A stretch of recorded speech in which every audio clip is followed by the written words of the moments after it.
Very good morning to all of you. कैसे हैं सब लोग? So let me start. Last class we have discussed some part of import and export. Today we will complete the import export chapter under GST. So what we have discussed some definitions. We have discussed the reversal of ITC, Schedule 3 transaction, Section 14 capital A, etc. ठीक है. Now let me start with the import of service provision once again. So import of service by a related party, by a person from a related party or from any of his other establishment shall be treated as supply even without consideration. What does it means? We all know that Schedule 1, which talks about supply without consideration. In that case, they have covered one provision, the para 4. Para 1 talks about fixed. Para 1 talk about asset which is transferred, on which ITC has been taken. Take business asset permanently transferred. Similarly, para 2, para 3. Para 4 talks about import of services. But the condition is it should be either from a related person. So it means supplier who is located outside India should be related party or should be any of his other establishment outside India. In the course or furtherance of business, then this transaction would be considered as supply even without considerations. Section 5, subsection 1 of IGST Act, subject to the provision, there shall be levied a tax called IGST on interstate supply except on alcoholic liquor for human consumption on the value determined under section 15 of the CGST Act at such rate not exceeding 40% as may be notified by the government. So we all know that section 5 is the levy section. If the transaction is interstate supply, then IGST would be levied. Correct. Except on alcoholic liquor for human consumption. And subsection 2 that is talking about petrol and diesel. 5 specified petroleum product would be subject to the GST as per the recommendation of the GST Council.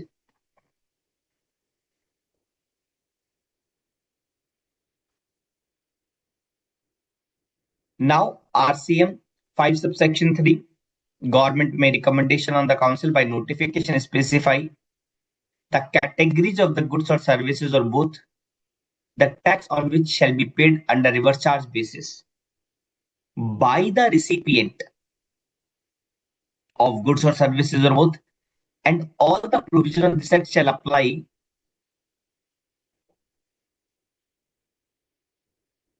as if he is the person liable to pay the tax. So that the concept we all know, that which is for reverse charge. 5 subsection 5, which talks about if the supply is made through e-commerce operator, the government may, on the recommendation of the council, by notification, specify the categories of the services, the tax on interstate supplies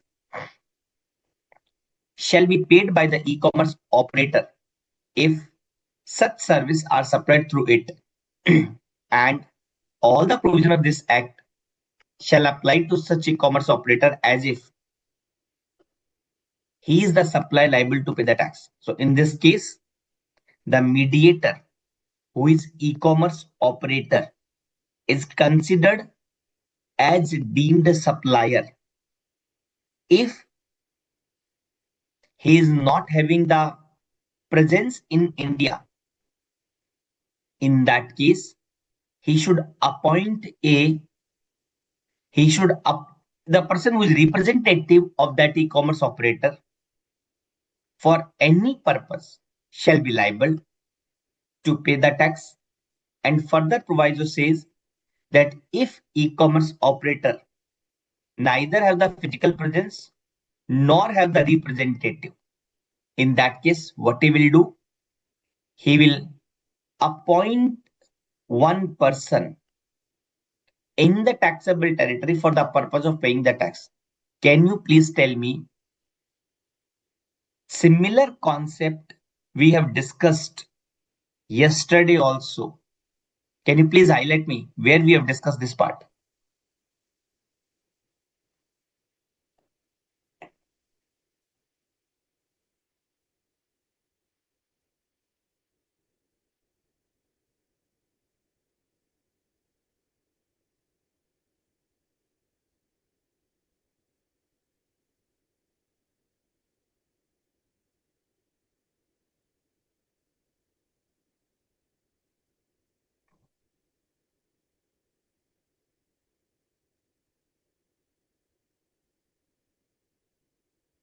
Why not?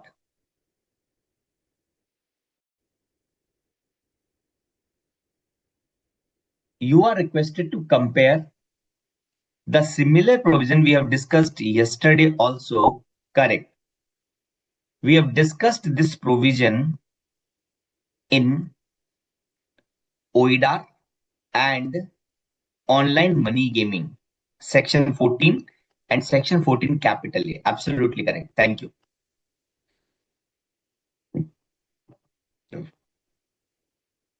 Correct, Yogesh. Sanjay.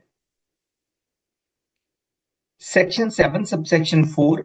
If you have imported into the India, service imported into the India shall be treated as supply in the course of interstate trade or commerce. 7 subsection 4 says that it will be treated as interstate supply. Supply in the territorial water, section 9. Notwithstanding anything contained in this act, where the location of the supplier is in the territorial water, where the location of the supplier is in the territorial water, the location of such supplier, where the place of the supply is in the territorial water, the place of the supply shall be deemed to be in the coastal state or union territory, where the nearest point of the appropriate baseline is located.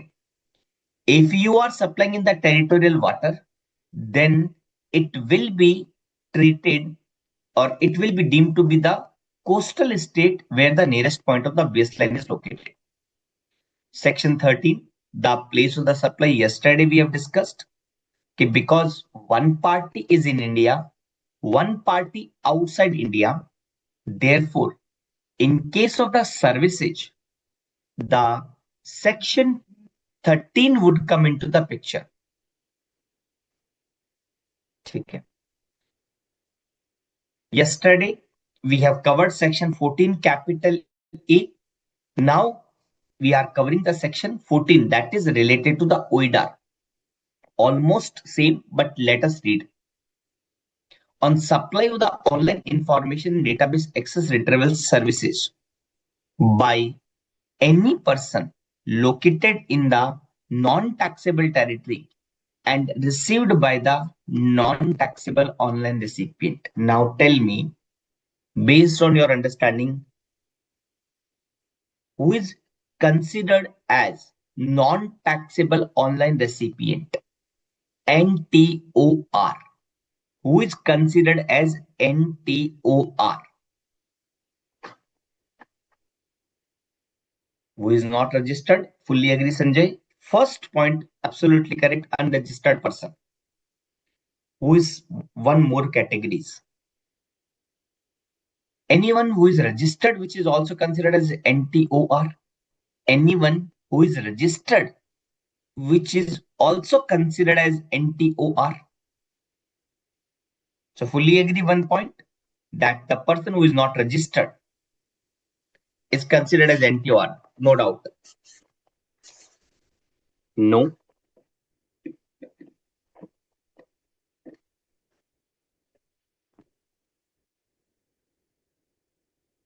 Yogesh, any? Yes. Government which is registered only for the purpose of the TDS. Only for the purpose of the TDS. Yes, Yogesh. Absolutely correct. Thank you. That is section 51. The government which is registered only for the purpose of the TDS would be considered as NTOR. It means if such government who is receiving the services from the OIDAR, who will pay the tax? Give me the answer. Who will pay the tax in that case? The answer is government. No, OIDAR.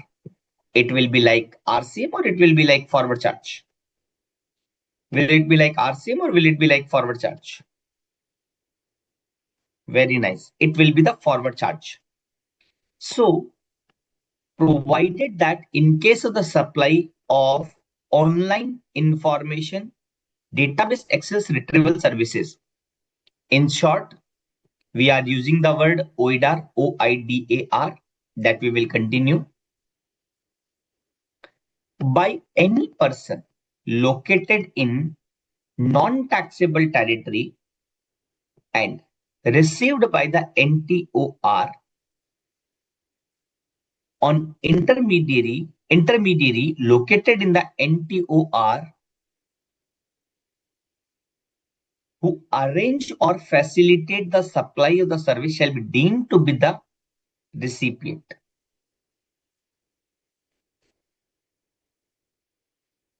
Let me read again. Proviso says, in case of the supply of OIDAR by any person located in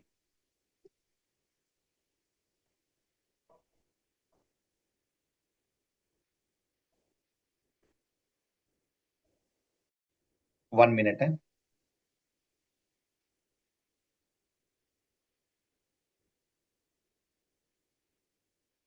Provided that in case of the supply of OIDAR by any person located in non-taxable territory and received by the NTOR, an intermediary located in the non-taxable territory who arrange or facilitate the supply shall be deemed to be the recipient of the service from the supplier of services in non-taxable territory and supply of the service in the non-taxable on a recipient except when intermediary satisfied the following condition: invoice or customer bill or receipt issued or made available by such intermediary taking part in the supply clearly identify the service in the question and its supply in non-taxable territory.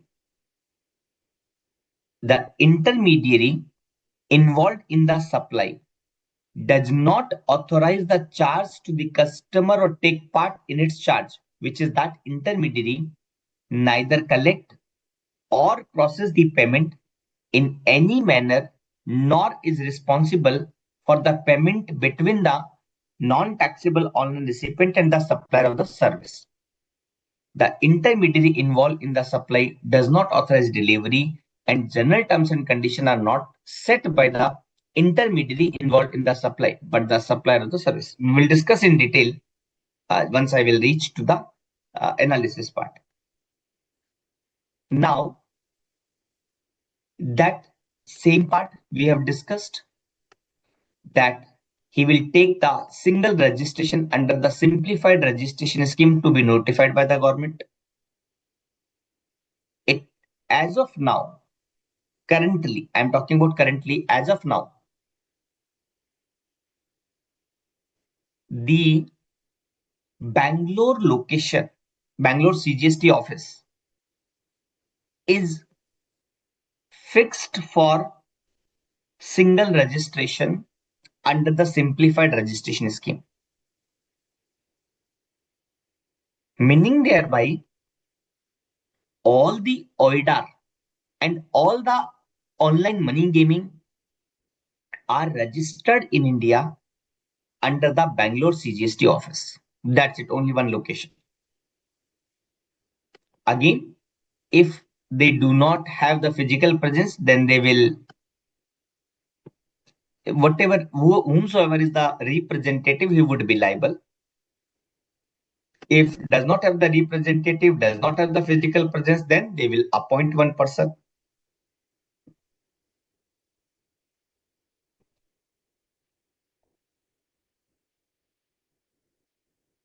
Now, this is important. Let me discuss one point I like to highlight with respect to import of service. But let me frame the question and ask all of you.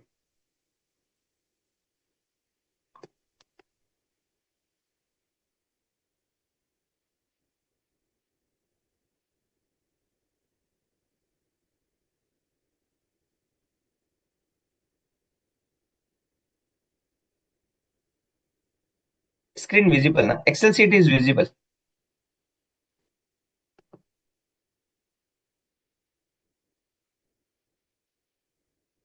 Right. Excel sheet, हाँ, ठीक है, ठीक, thank you. Now I'm talking about transaction is import of services. ठीक है. Transaction is import of services and business and consideration. I'm talking about 2 points. Now you need to give me the answer whether it is supply. Business is yes. Consideration is yes. Whether it is a supply, answer is yes. No doubt. Now, if I will talk about relevant provision, then you can say section 7, subsection 1, clause A. Now tell me, if it is not in the course or furtherance of business,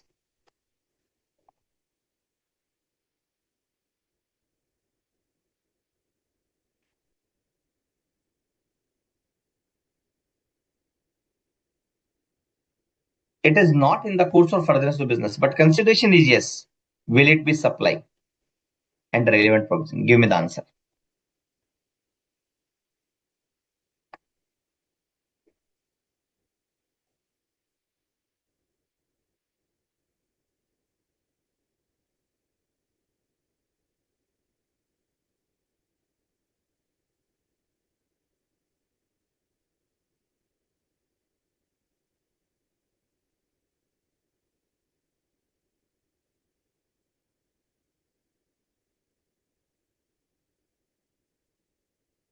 Hmm. Very nice. Very nice. It will be the supply. Answer is yes. What is the relevant provision? I can say clause B. Here I can also add the clause B. On this point, I hope everyone is clear. In this point, I hope everyone is clear ki why this become taxable. Now tell me, if it is in the course or furtherance of business, but it is not, it is in the course of, but there is no consideration. Will it be a supply?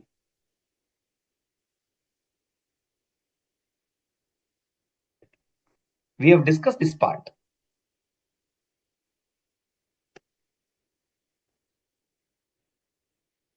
Always yes or conditional yes? Always yes या conditional yes?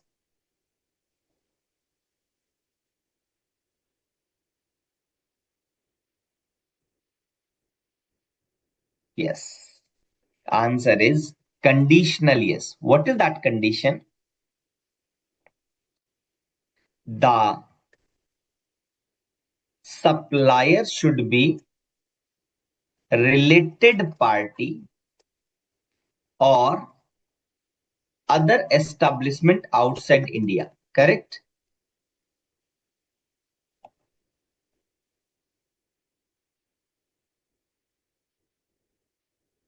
And what is the relevant provision? Can you tell me what is the relevant provision?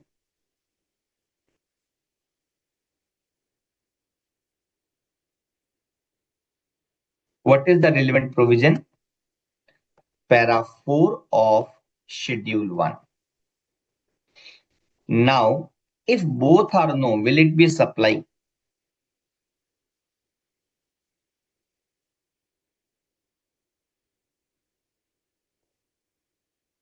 Consideration भी नहीं है और business भी नहीं है. Will it be a supply? Answer is no. It will not be supply. Because in case of services, at least one element has to be there. At least one element has to be there to become the taxable. Correct? Absolutely correct. So now let me go back.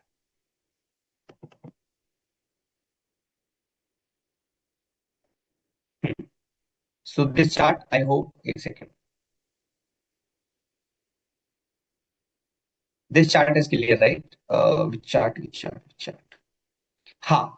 So I have extended business consideration. Then I have told you whether it is taxable, and I have also extended to the with the relevant provision. So absolutely clear, right? Now, import of service. What are the three conditions? Yesterday we have discussed. What are the three conditions for import of service?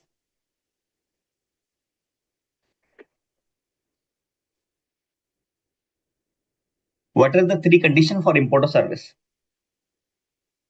Supplier should be located. Recipient should be located. Something like we have discussed. Amount should be in the foreign currency. कुछ हमने पढ़ा था ना? There are 5 conditions, right? Are there 5 conditions or 3 conditions? First, tell me.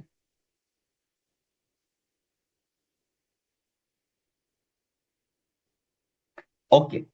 So, Yogesh, you mean to say if it is import of the goods, then there is a requirement of the foreign currency?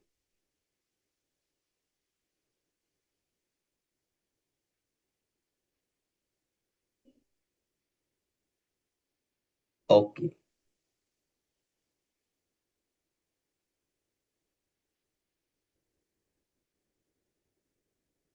correct.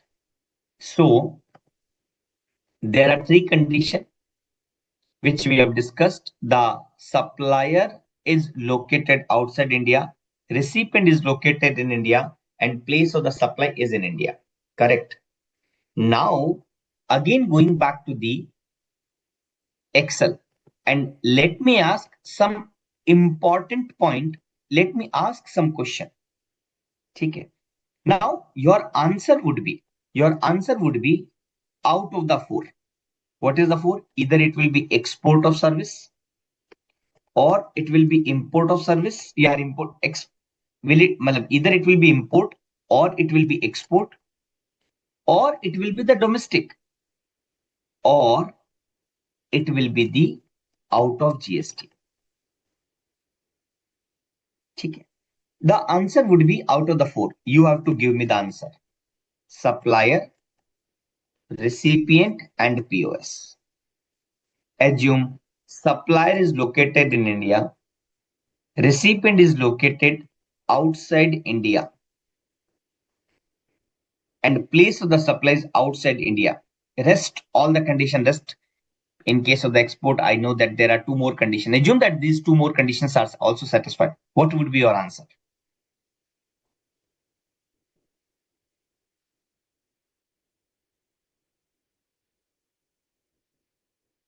It will be export.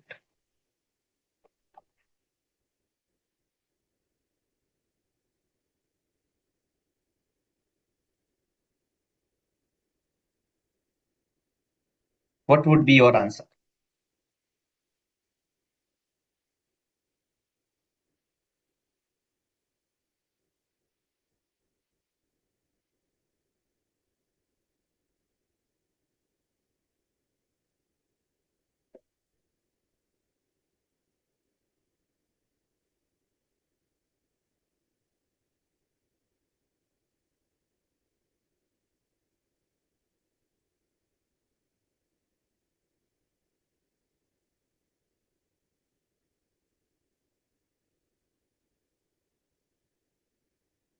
You are saying domestic.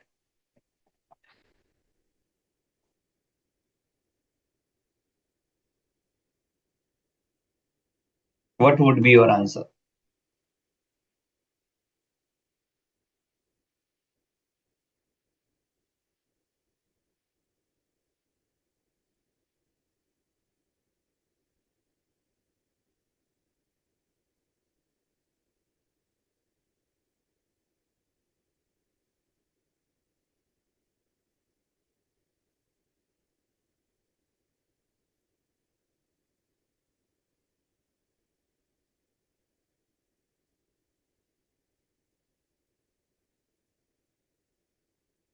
Will it be import? Will it be export? Will it be domestic or will it be out of GST?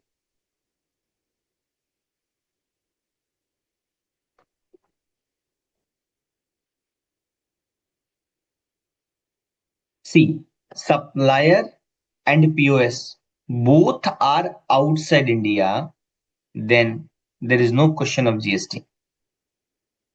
Ayush, I'm talking about service only. I'm talking about service only. Because for the goods, I'm not required to see any of the conditions, only physical movement. So currently, I'm only talking about services. So it will be out of GST.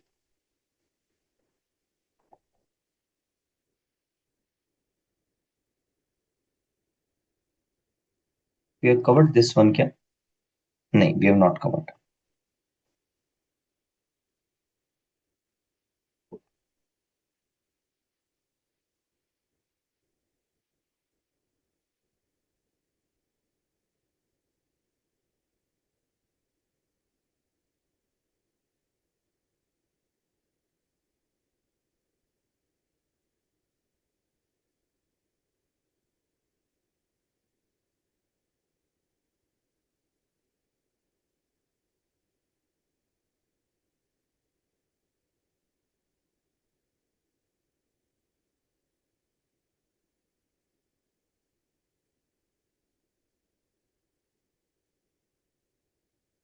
Example number three, fact are different, but still you are saying domestic. Example number four, fact are different, but still you are saying domestic. Let you think again. Just saying. Might be your answer is correct.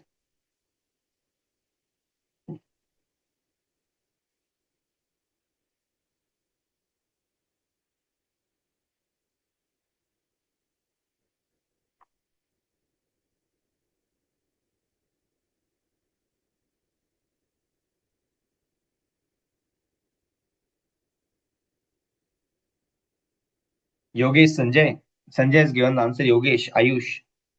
Answer is it will be domestic only. Can I say it will always attract IGST? This example, it will always attract IGST. Can I say it will always attract IGST? Can I say this?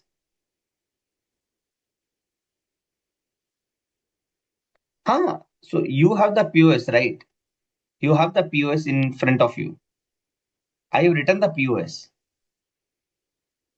In this example, I'm talking about only this. In this example, I'm talking about highlighted with yellow color. Correct now. Can I say the same thing here? It will be always IGST because my recipient is located outside India. Can I say in this case it will always IGST because my recipient is located outside India? The answer is no. It can be IGST, it can be CGST and SGST, depend upon which state. You are saying place of the supply in India, then please specify the name of the state because if it is within the state, then it will be C plus S. If it is outside that state, then it will be I. Correct? Very simple answer. It's a very simple question. Give me the answer.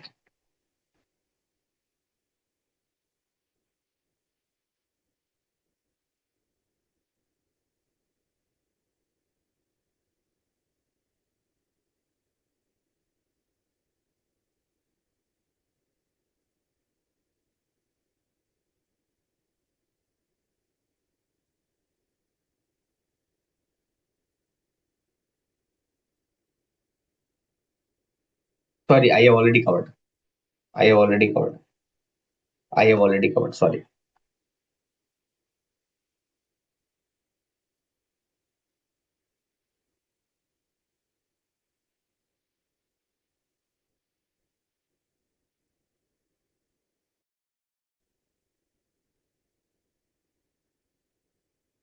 Great. So these are the five cases which I have covered to just strengthen the concept of the three conditions. Okay. Now let me go back. Any question? Please explain case 4. Okay, मैं एक बार वापस आता हूँ.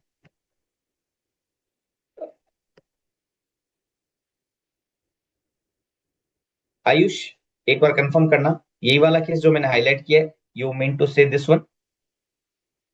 ठीक है. सो supplier is in India, मैं India में हूं. ठीक है. और आप मान लो यूके में है आयुष. ठीक है. Fine. And you are my agent. There is a company जिसका एजेंट अपॉइंट किया आपको मैंने. ठीक है. You are basically selling agent, commission agent, who are providing the intermediary services to me. So I am a bike manufacturing company and you are promoting the sale in the UK. So let's say there is a total commission of 1 crore. Now wrong example or correct example, wrong example. Just reverse the situation.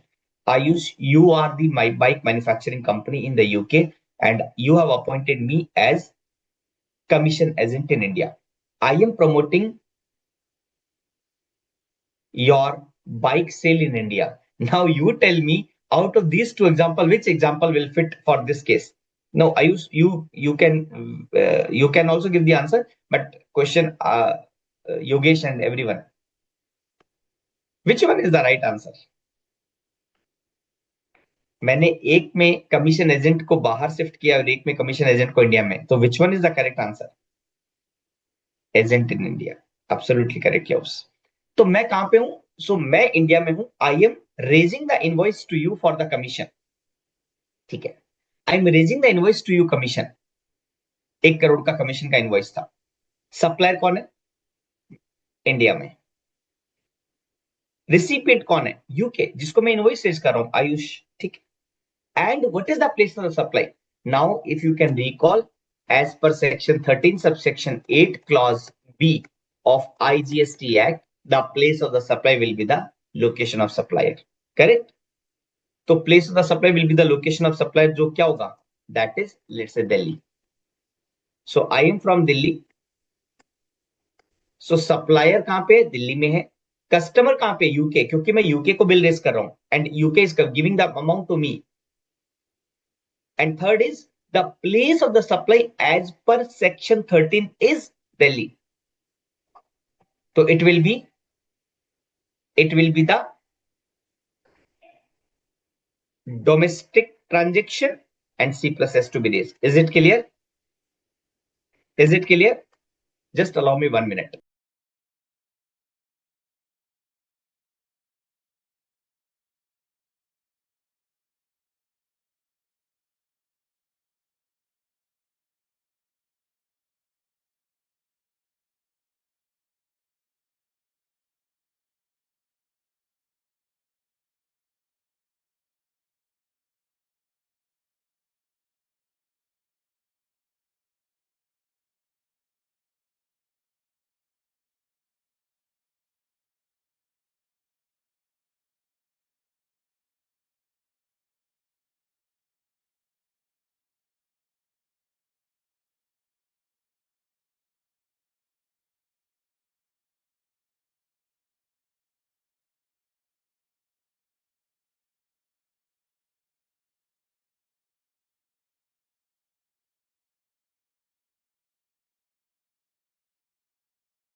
Is it clear?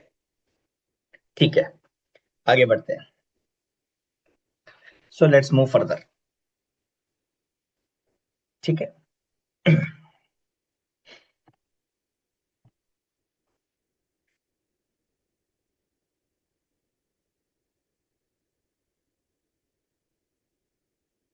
So that we have discussed various conditions. So I have covered all this point.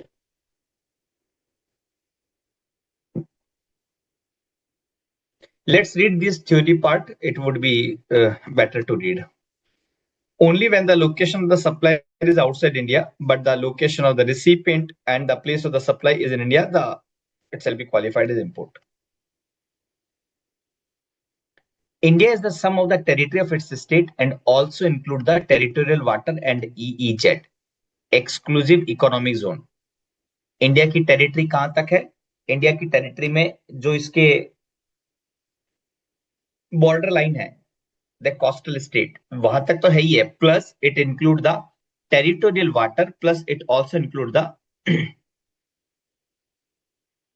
yes 200 nautical miles, that is, and plus EEZ, exclusive economic zone. This is an extended definition of India as per the Article 1 of the Constitution and enabled by the right of the nation and the United Nations. That is okay. ठीक है, 200 nautical miles. Within the 200 nautical miles limit of the EEZ. The place of the supply is determined according to Section 13. We all know Section 13 provided for the determination in case wherein the location of the supplier or the recipient we have discussed. ठीक है. Person liable to pay the tax. All the combination we have discussed. In case of import or service, the recipient of imported services who is in India. Okay, tell me one thing.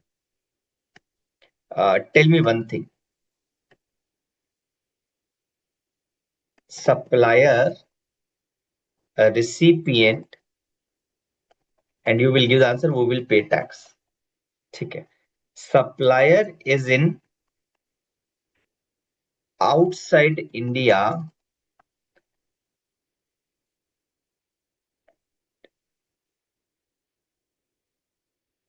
and supplier is not OIDAR or OMG. Okay. Recipient in India and registered person. Very simple question. Who will pay the tax?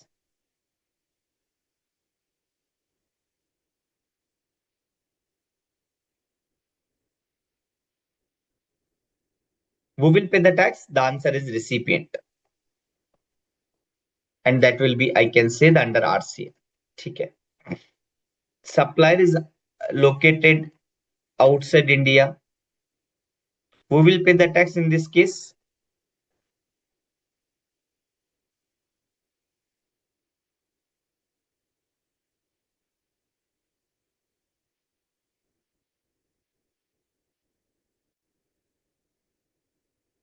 So we have discussed all these points, but let me just quick revision, I can say. So who will pay the tax in this case? Okay. In this case, recipient will pay the tax like RCM. And in this case, again, recipient will pay the tax under RCM. No, it will be the tax will be paid by the online money gaming. What would be your answer if it is registered person but under the TDS category? Same question. Question 4 and 5. Question 4 and 5.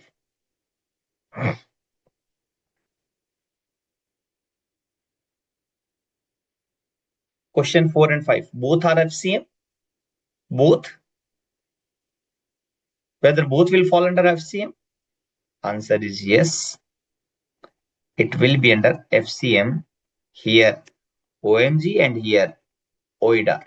Now let me write again these three. So 6, 7, 8. You need to give the answer. Now recipient is URP. Unregistered person. Give me your answer.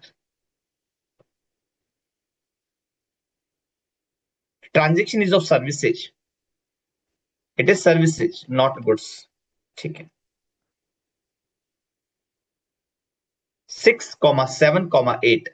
Give me the answer like 6 dash, 7 dash, and 8 dash. So in this manner, you please give the answer so I can understand.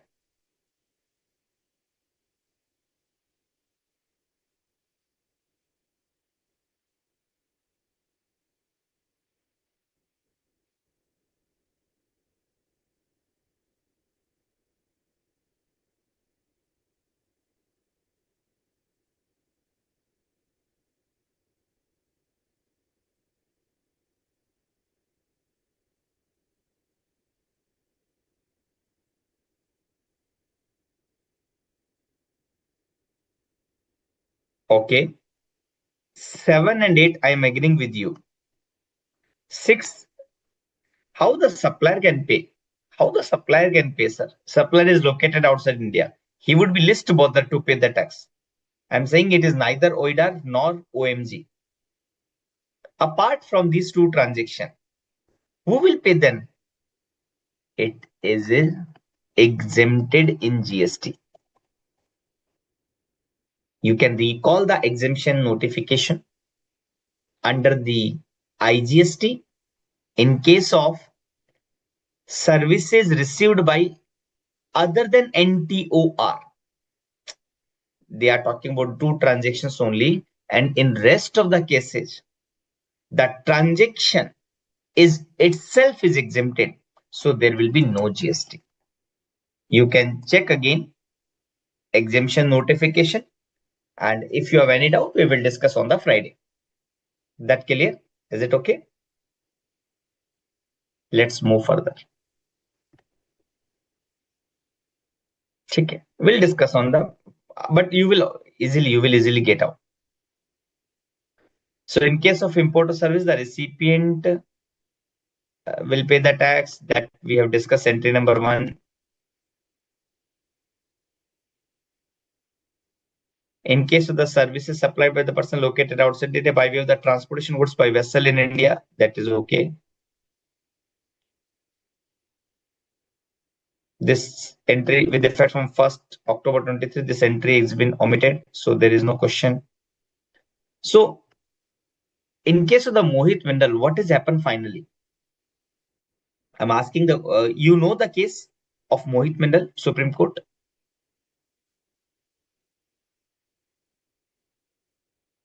See, the concept of taxability of ocean freight.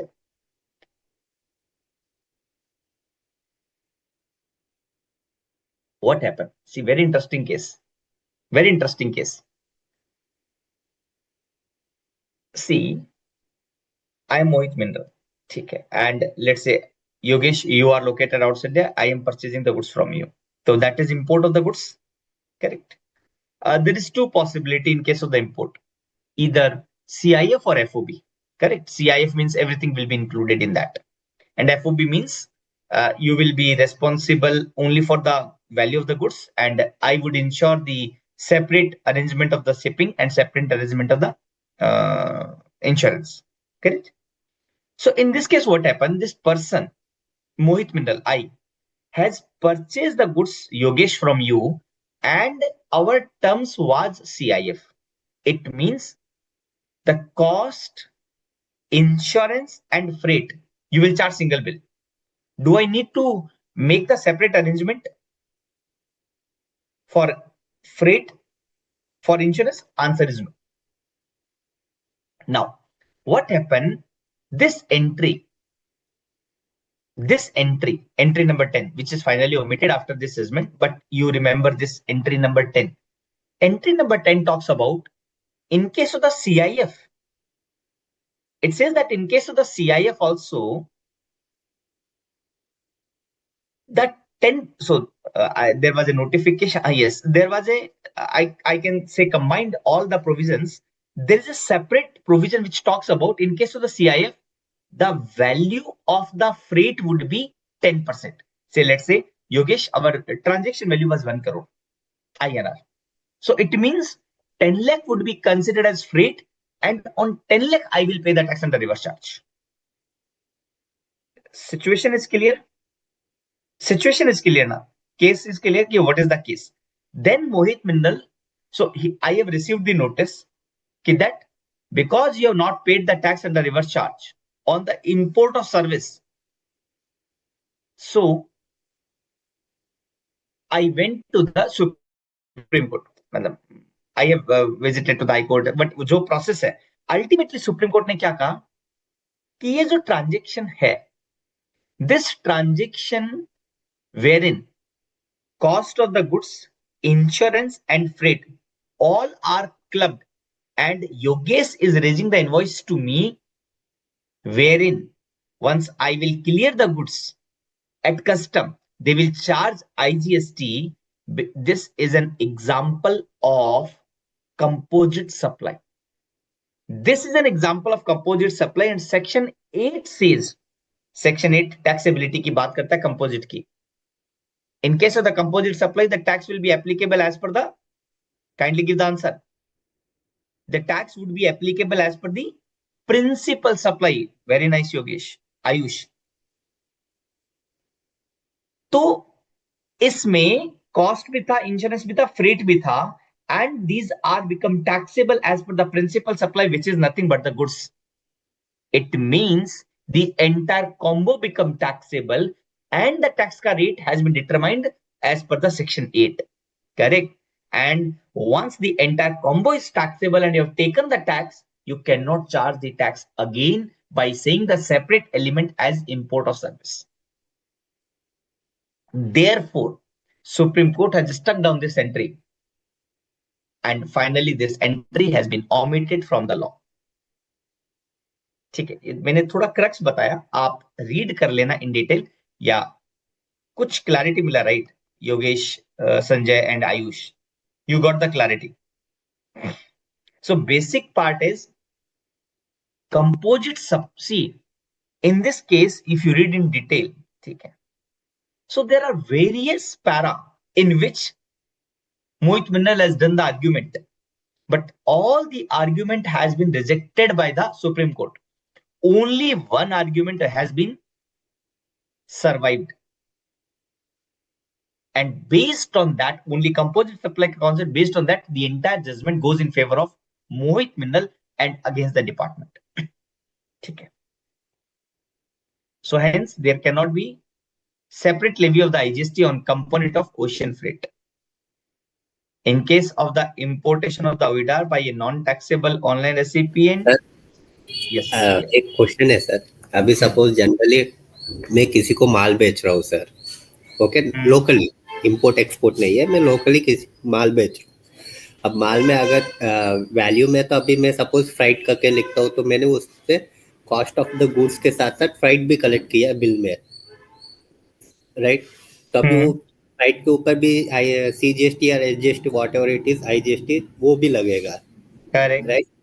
ठीक है, मैं arrangement कर रहा हूँ transportation के लिए, तो मुझे RCM, अभी मैं किसी लॉरी वाले को GTA ट्रांसपोर्ट में लेके डाला, तो पैसा तो मैंने सप्लाई रिसिपिएंट से कलेक्ट किया, फिर बाद में मैंने GTA वाले को दिया, सपोज वही 100 रुपया उस पे भी दिया, तो मुझे RCM भी भरना पड़ेगा, हाँ, राइट? तो क्वेश्चन इट क्या इज है? काइंड, तो सेम मॉडल ही है ना सर, वहां पे भी कॉम्पोजिट सप्लाई की तरह, तो मैं नहीं नहीं बोलूंगा ना प्राइड भी तो कॉम्पोजिट सप्लाई के नीचे आएगा, तो फिर RCM क्यों लगाना है करके? नहीं नहीं नहीं नहीं, देखो मोहित मिंडल के केस में रिसिपिएंट के ऊपर ही 2 बार टैक्स की बात कर रहे थे. ओके, ट्राई टू अंडरस्टैंड कि यहां पर मोहित मिंडल मैं हूं, मेरे ऊपर एक एंट्री के कारण CI पर आपने इंपोर्ट के ऊपर टैक्स ले लिया. Now you are creating one more tax on me only, मतलब सिंगल पार्टी के ऊपर 2 बार टैक्स. ओके. यहां पर क्या है, 2 अलग अलग पार्टी है, तो हर ट्रांजेक्शन में ऐसा ही होता है ना, कि जैसे मान लो मैं आपको गुड्स बेचता हूं और आप फर्दर बेचते हैं, तो मैं भी आपको टैक्स लगाऊंगा और आप भी आगे टैक्स लगाएंगे, राइट? ओके, तो ठीक है इट इज 2 डिफरेंट पार्टी, तो ये हमारा कॉन्सेप्ट है वैल्यू एडेड का. हाँ, तो वो सिंगल पर्सन पे 2 टैक्स लगा, वो सिंगल पर्सन पे 2 टैक्स था और एक ही लाइन आइटम के ऊपर था, मतलब एक पूरे वैल्यू पे टैक्स ले चुका और उसमें उसका 10% का वैल्यू सेपरेट करके उसके ऊपर वापस RCM मांगा जा रहा था. That was the reason. Okay okay sir, ठीक है. ठीक है. सो अभी एक बार 10 मिनट का ब्रेक लेते हैं quick, and then will resume again. ठीक है. अशोक जी ब्रेक स्टार्ट करते हैं।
we have completed the Mohit Vindal judgment, and now let's move further. Uh, Importation of the OIDAR, taxability of the OIDAR by the business entity, non-taxable online recipient. I hope there is no further discussion required in this case. Okay. And importation of service by a non-taxable online recipient. So that we have also clear. This part we have to discuss. Provision or facilitation of the OIDAR services by intermediary located outside India. Correct. So एक बार हम पहले वापस वो definition read जो हम proviso read कर लेते and we'll come back.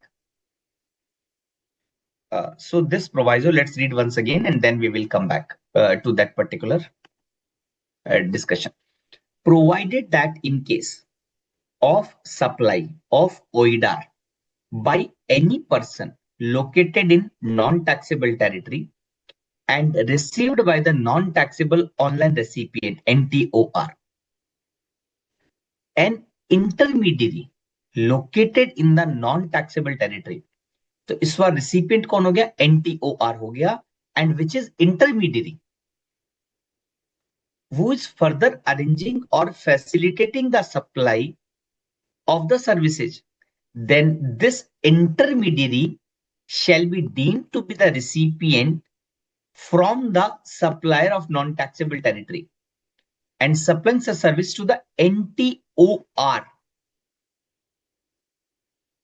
ठीक है. Except when such intermediary satisfy the following condition. What are the condition? The condition is the invoice or customer bill or recipient issued or made available by such intermediary taking part in the supply clearly identify the service in question and its supplier in the non-taxable. Intermediary involved in the supply does not authorize the charge to the customer or take part in its charge, which is that the intermediary neither collect the payment or nor process the payment in any manner, and nor is responsible for the payment between the non-taxable online recipient and the supplier.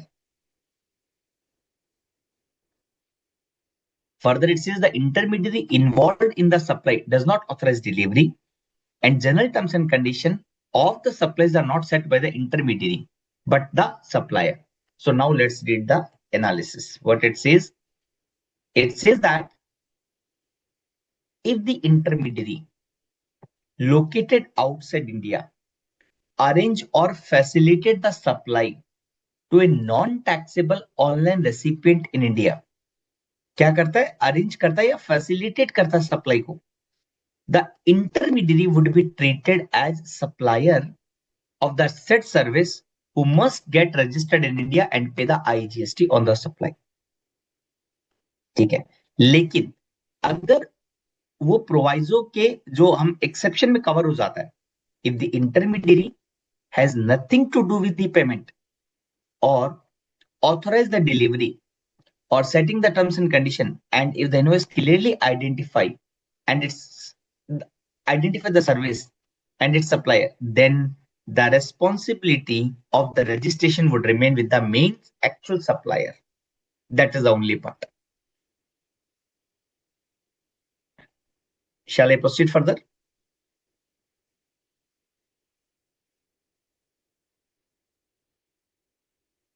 ठीक है. ठीक है.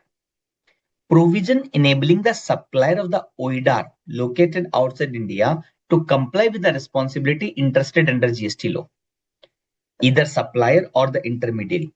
For the payment of IGST, take the single registration under the simplified. We have discussed this. Now, examples of what could be or what could not be OIDAR.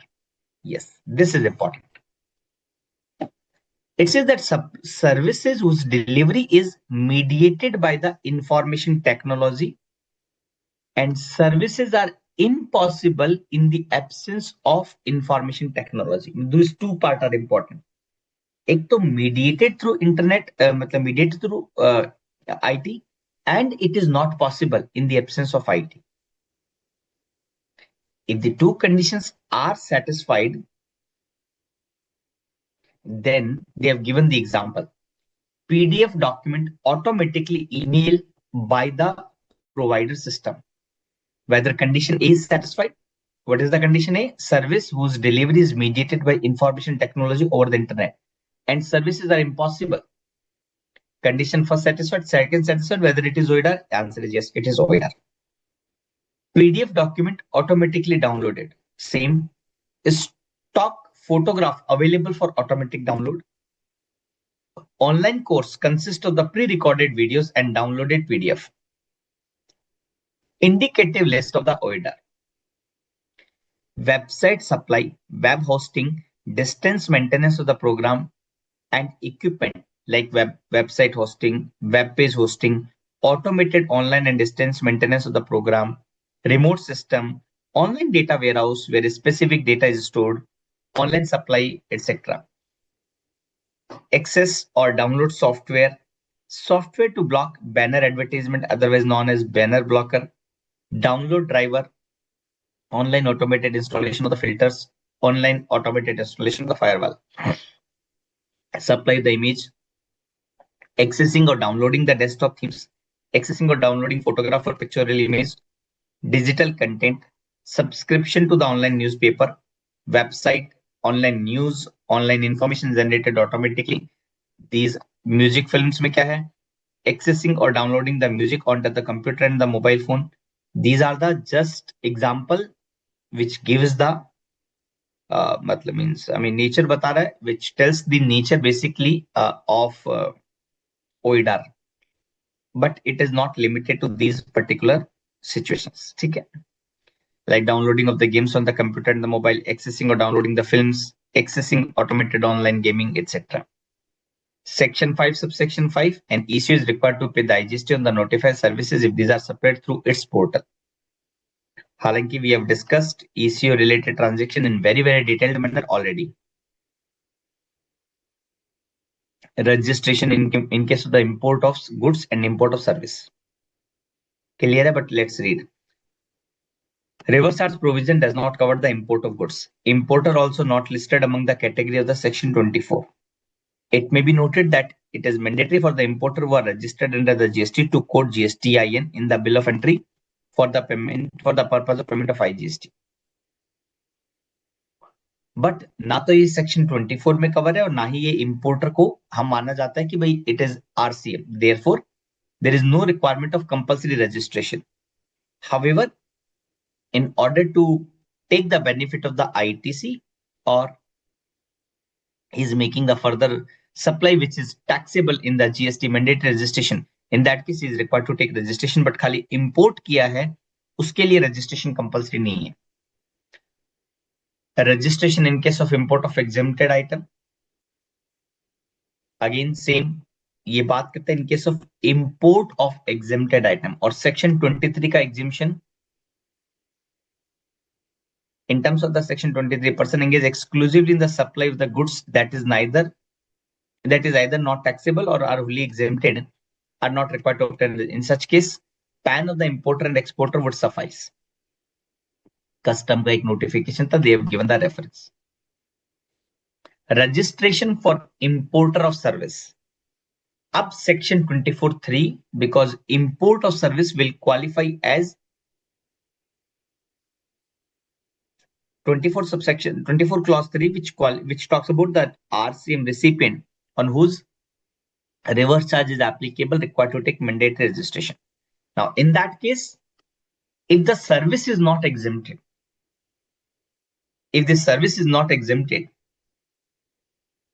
then it is on the recipient need to take compulsory registration and pay the tax under reverse charge. And we all know that the reverse charge is under compulsory registration. There is no benefit of the threshold limit. Accordingly, import of services who are required to pay IGST under RCM have to obtain the line up गौर कीजिए. See, only point I like to highlight, importer of services who are required to pay IGST under RCM. सी, मैंने एक example लिया था कि import of service है. I have taken one example that import of services, ठीक है, plus it is unregistered person and then transaction is exempted. Again, I have not taken all angle in this because I am not talking about exemption chapter, but आप इसको एक बार read कर लेना. There are two exception, ठीक है, in which case it would be taxable and otherwise it would be exempted. So now in this case, the recipient and registered person, whether he is liable to pay the tax under RCM, answer is no. In that case, because RCM is not applicable, therefore, I can say URP will not fall under section 24 clause 3 and does not require to take compulsory registration. Clear है ना ये बात? So, it's not key that on every import of service, importer has to take the registration.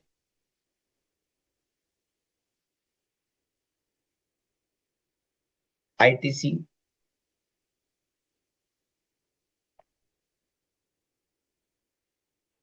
Otherwise, intermediary will become OIDAR. Yes, yes, Ayush. OIDAR supplier. The definition of the input tax in relation to the registered person means integrated tax and include IGST on import of the goods. Because ITC on IGST paid at the time of the import is available to the importer subject to the terms and conditions 1617 for availing the ITC. Such ITC can be utilized by the registered person for payment of tax. GST compensation cess paid on import of the goods is also available as IGST. ITC of IGST paid on import of service.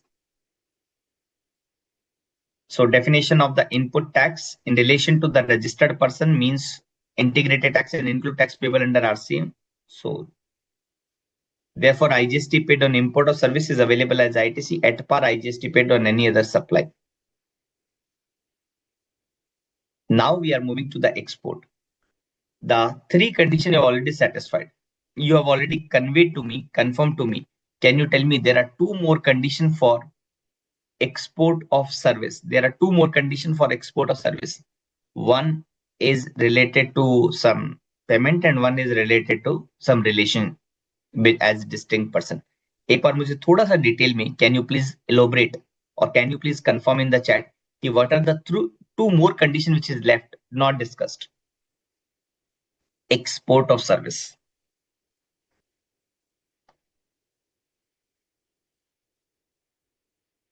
Always Yogesh या कुछ इसमें exception था?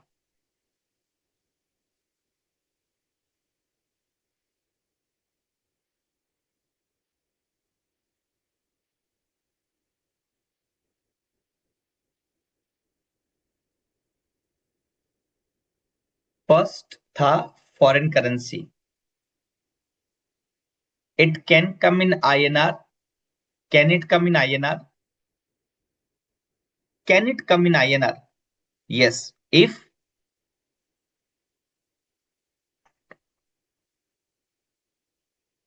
Notified की जगह थोड़ा अगर technical और accurate term use करना तो आप क्या कहेंगे? What you will use the word in instead of notified? What you will use the word अगर मुझे थोड़ा more accurate technical term use करना तो? If permitted by reserve bank of India. Notified की जगह लिख दूंगा मैं permitted by RBI. Correct. And second is supplier and recipient should not mere establishment of distinct person. यहाँ पे related party का वर्ड नहीं आएगा. यहाँ पे अगर मैं टेक्निकली बात करूं तो that will only the merely establishment of the distinct person. और उन्होंने सेक्शन 8 के साथ लिंक किया है. देखो रिलेटेड पार्टी में तो क्या है, in if I talk about the word related person then I need to go to the explanation to section 15. ठीक है, एक्सप्लेनेशन टू सेक्शन 15 जो वहां पे लिस्ट है that all will cover in the related party. But यहां पर जो definition है एक्सपोर्ट और सर्विस उसमें सप्लायर और recipient should not merely establishment of distinct person. So avoid कीजिएगा रिलेटेड वर्ड को. ठीक है, चलो सर आगे बढ़ते हैं. And export of the goods, how many conditions are there? Export of the goods, how many conditions are there?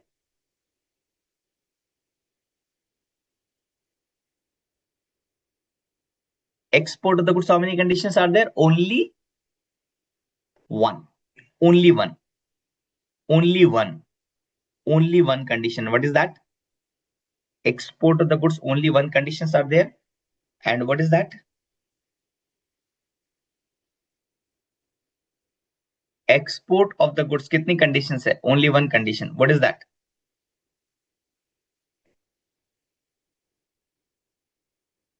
Physical movement from India to out of India.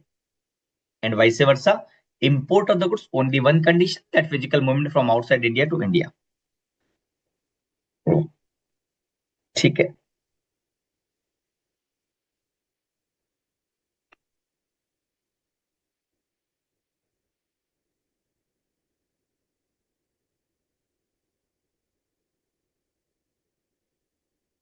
I was talking again and again this section. Let me read. Supply of the goods or services where the supplier is in India and place of the supply outside India. Can we say it will always be export? Can we say it will always be export? Goods की बात नहीं कर रहा हूं, service. I am only talking about service because अभी goods में तो कोई प्रॉब्लम नहीं है. सी the section 7.5 is applicable for goods or services. Can I say the clause A is talking about, see, 7.5 is interstate supply.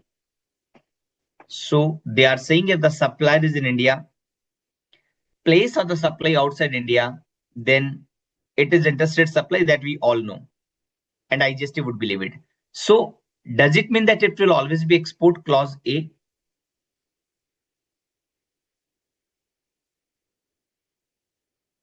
The answer is not always. Because in export of the service, we are saying there are total 5 conditions. Out of that, one condition is supplier, one condition is with respect to POS. The 2 are satisfied, but 3 more has to be satisfied. Then only it is considered as export of service. Correct? Correct. To the supply, now tell me,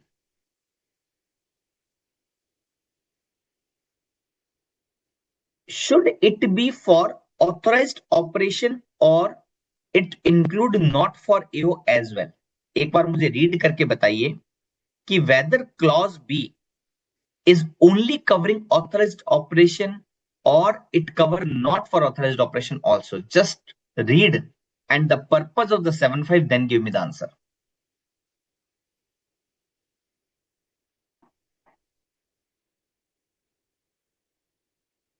So Yogesh is saying both and Sanjay is saying only authorized operation. Can you give me the reason also?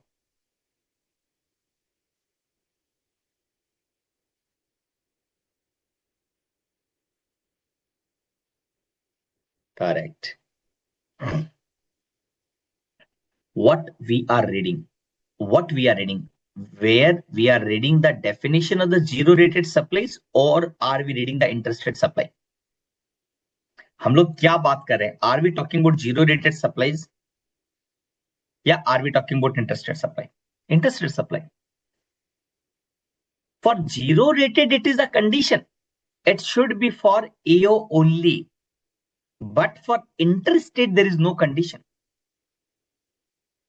But for interstate, there is no condition. It means it cover whether for authorized operation or not for authorized operation, both. Why both? Because they are talking about interstate supply. So shall be treated as supply of the goods or service commerce. Absolutely correct. Now all clear. Establishment of the distinct person we have discussed yesterday in detail. I'm not going into that. Explanation 2, not yesterday, in the last class. Okay, explanation 2 we have already discussed. Section 11, 13 we all know. Section 16 zero rated supply we have already discussed. I am not going into this part again. Deemed export we have already discussed, not going into this part again.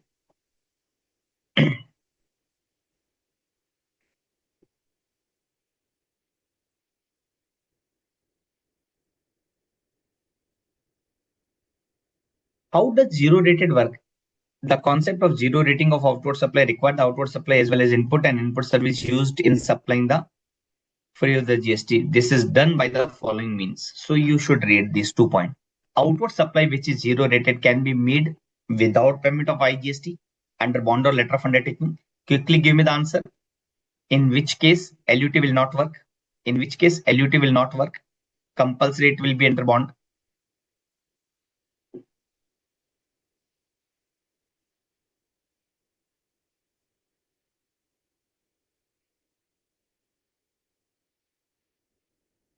Default. Kitna amount? What is the amount?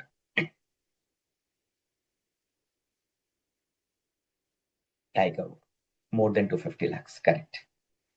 So how the zero rated is being done? So first they will collect the tax and then take refund of the tax paid. Correct. Second is furnish the LUT, no payment of the tax, still you can take the refund of ITC, accumulated ITC. By this way, they are doing the zero rating. Clear, na? Therefore, the registered person making the zero rated supplies may supply the goods or services under LUT without payment of IGST and claim the refund of unutilized ITC. Further, notified class of the person may make zero rated supplies or notified class of the goods or services may be exported on payment of IGST. The goods or services or supplier, ध्यान रखना या तो goods या service या supplier तीनों को 16 subsection 4 में cover किया है. That have been so notified have been given by way of the annexure to this chapter. Same is not relevant for examination, okay, but is giving for the purpose of the information to the student. एक बार read कर लेते, but again it has been clarified not relevant for examinations. Correct? एक बार देख लेते हैं एक item.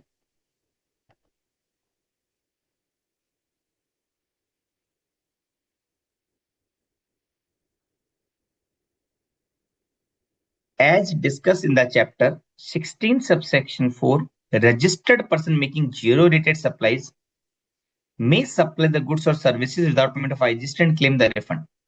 Further, notified class of the person may make the zero rated or notified class of the goods or services may be exported on IGST. What is that notified? Following goods or services have been notified. कौन सी goods और कौन सी services notified है आप इनको समझ लीजिए. पान मसाला, tobacco, ये जो आइटम है उनका मना किया है. क्या चीज से मना किया है? See, now you tell me the answer. All goods और services as the class of the goods or services which may be exported on payment of IGST and on which supplier may claim the refund of the taxes so paid. So, pan masala. Now, is it allowed LUT or is it allowed on IGST? क्या चीज allow की है इस particular पान मसाला पर? LUT का root, only LUT root और only IGST root या दोनों? Now you read this particular para once again, clause 1, and simply give the answer. पान मसाला, टोबैको जो सिन गुड्स है उनकी जो परमिशन है, कौन सा रूट परमिटेड है? Is it LUT route or is it IGST route? Read the provision, read the clause A and then give me the answer.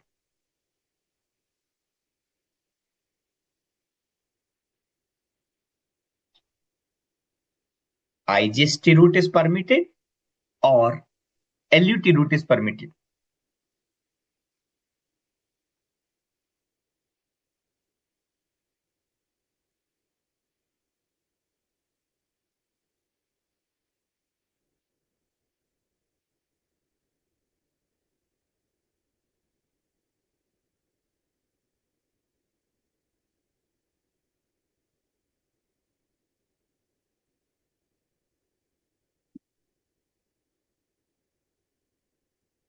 ठीक है, तो वापस एक बार रीड करते हैं. ऑल गुड्स और services as the class of the person which may be exported on IGST except below. तो below के लिए ये वाला रूट अवेलेबल नहीं है, बाकी सबके लिए रूट अवेलेबल है. And can you tell me the reason why they have permitted LUT route and why have they blocked the IGST route? What is the reason? Can you tell me what is the reason why they have permitted LUT route? Means government does not want tax, is it? Maybe they have permitted LUT route and they have blocked the IGST route. In which case, why they have permitted, like in palm masala, tobacco, they have permitted the LUT route and they have blocked the IGST route. Why?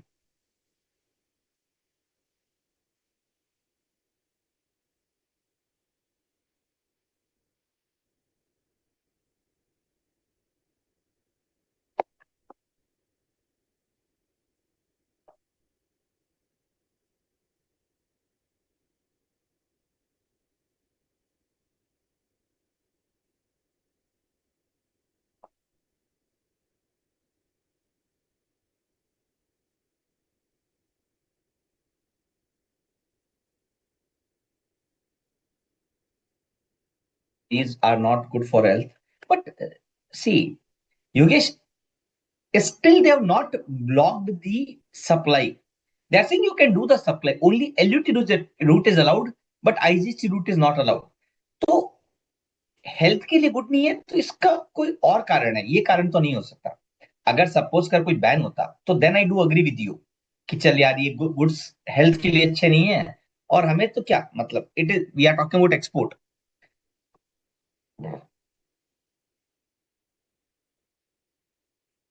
What could be the reason? Any guess? Sanjay या Ayush, just yes और no, मतलब अगर कोई नहीं है तो कोई दिक्कत नहीं, I will explain. Okay, what is that? So Ayush, क्या होगा refund related? Okay, no problem. But हाँ, अच्छा एक बात बताइए, that we will discuss in detail in the next class, that is refund. But have you heard the automatic route of the refund? Have you heard the automatic route of refund? You are not required to file the refund application also. Automatic route of refund. Have you heard? And if yes, then what is that?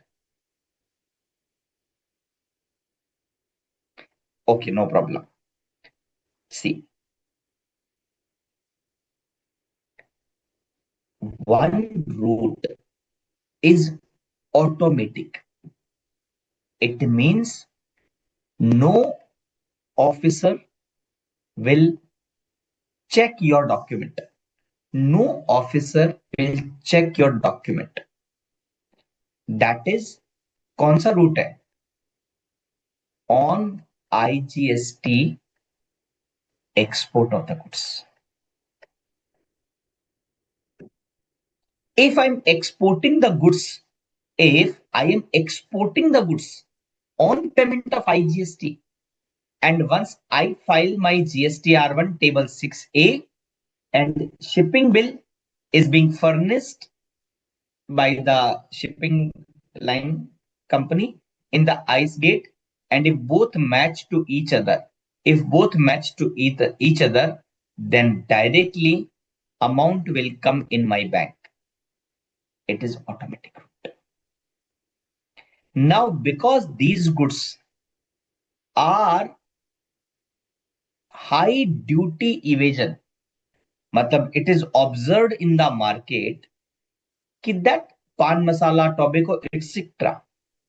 are very duty prone. Means लोग tax का evasion करने का कोशिश करते हैं इसके ऊपर, because it is a tobacco and therefore it is levy to the higher amount of the GST, and also it has the excise component as well. तो लोग क्या करते हैं, चोरी करते हैं टैक्स का, पॉसिबल है कुछ. इन that case what they will do, they will do the export on IGST and automatic refund would be granted, because considering the high duty evasion, and if they will permit it to continue this route, then most of the exporter of these items will get the refund without checking the document. Correct? And therefore, this route has been blocked. Is it clear? Is it clear?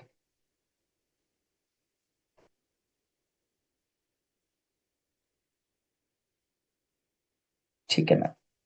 Second point. But it is second point. Again, it is refund related, but let me clarify here. So for better understanding of this particular annexure.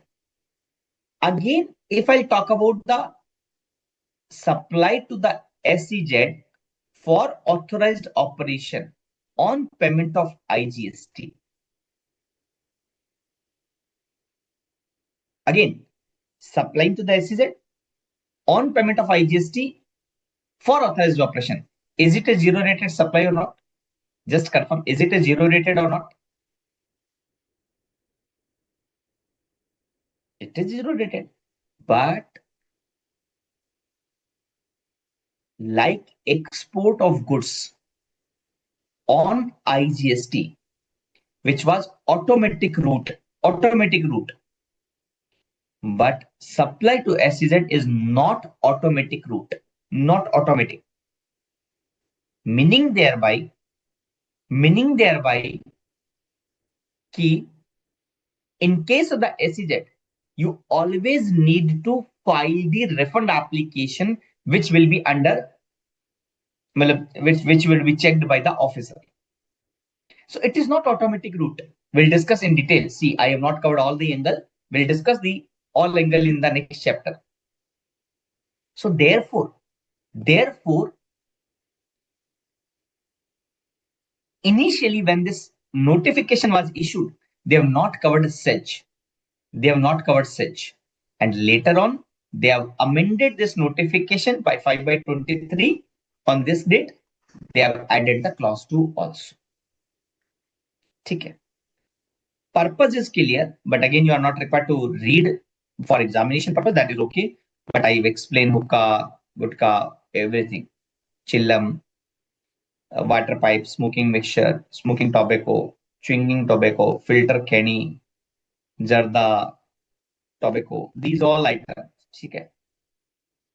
And following essential oil other than the citrus fruit, namely of the peppermint, mentha, peppermint, etc. Okay. These lists given below only for the purpose of the knowledge, not expected to memorize the same for examination purpose. Clear? Okay.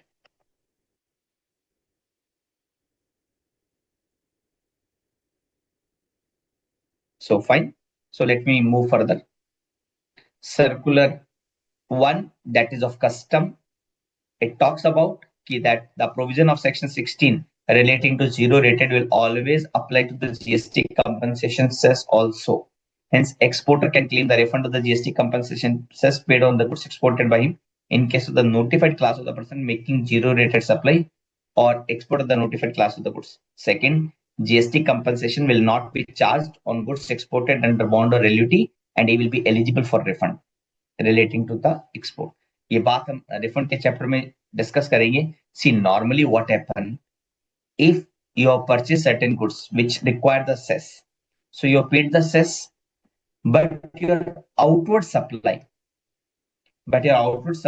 does not attract cess. Your outward supply does not attract cess. Then can you take the ITC? No. Can you take the refund? No. But suppose if your outward supply is export of same item which does not attract cess, no cess, then also you are allowed to take the refund of the cess. That is the big difference in the compensation cess part. See, I have purchased, let's say, coal. I have purchased the coal, and I have paid the cess, correct? When I am, suppose I'm generating the electricity. When I am selling, when I'm selling the electricity, it is taxable or it is exempted. It is taxable or it is exempted. Supply the electricity. It is taxable or it is exempted. Let's say I'm a Tata Power.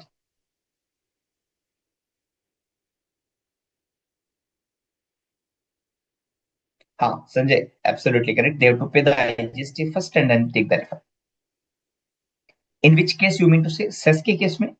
You mean to say cess वाला example में या पीछे वाला example? Automatic route. You can unmute, Sanjay. You can unmute and ask the question.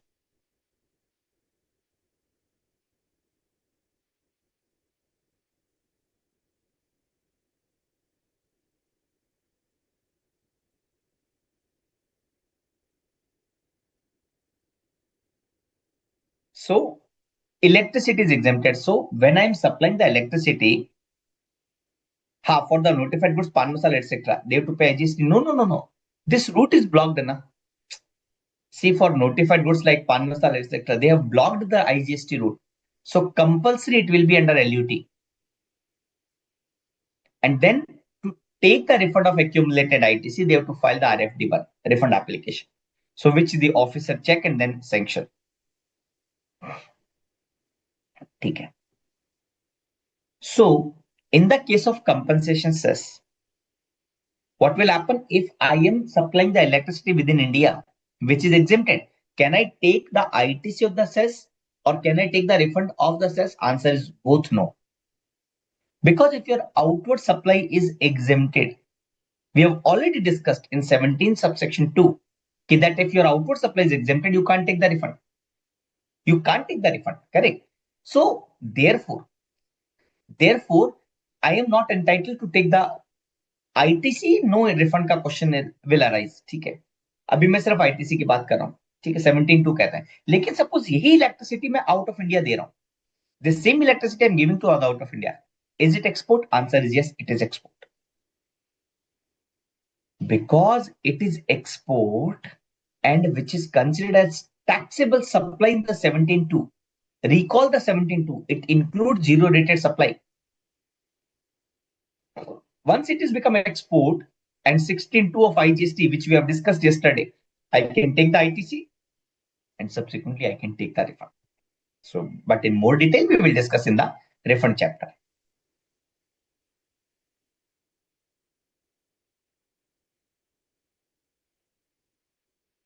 Yeah, ये difference देख लेते हैं, important है. Exempted supply means supply of the any goods or services or both which attract nil rate of the taxes, fully exempted by notification and include non-taxable supplies. हमेशा याद रखना, exempt supply की definition जो दी गई है section 2 clause 47 में, that include three transactions: nil rated supply, fully exempted by notification, and third is non-taxable supply. तो अगर मैं word exempted supplies यूज करूं, in that case, the non-taxable supply is also being included. Question arise होता है कि whether the exempted supplies required to be added in the, so whether नहीं, let me talk about in this manner only, whether supply of the petrol would be added in the calculation of aggregate turnover. Give me the answer. Whether supply of the petrol would be added in the definition of annual aggregate turnover.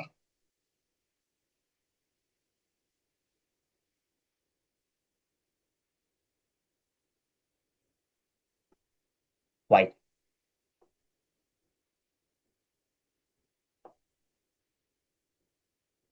Why? The answer is yes, absolutely correct. But why? Because if you see the definition of aggregate turnover, they say all taxable supply, all exempt supply. They're not using the word non-taxable supplies. But because they've used the word exempted supply, and the non-taxable supplies are nothing but exempted supply. So by indirect manner, see, because they've used the exempted supply, it means all the three transactions which are covered in the exempt supply are being clubbed for the purpose of definition of aggregate turnover. It means nil rated supplies, will you add? Yes. Will you add the exempted by notification? Yes. And will you add the non-taxable supplies? Yes. What are the non-taxable supplies? Like alcoholic liquor for human consumption, petrol, diesel, etc. Okay. What is the zero rated supplies? There are two types of the supplies zero rated. One is export and second is sedge. Only sedge? No. Now we need to add for authorized operation.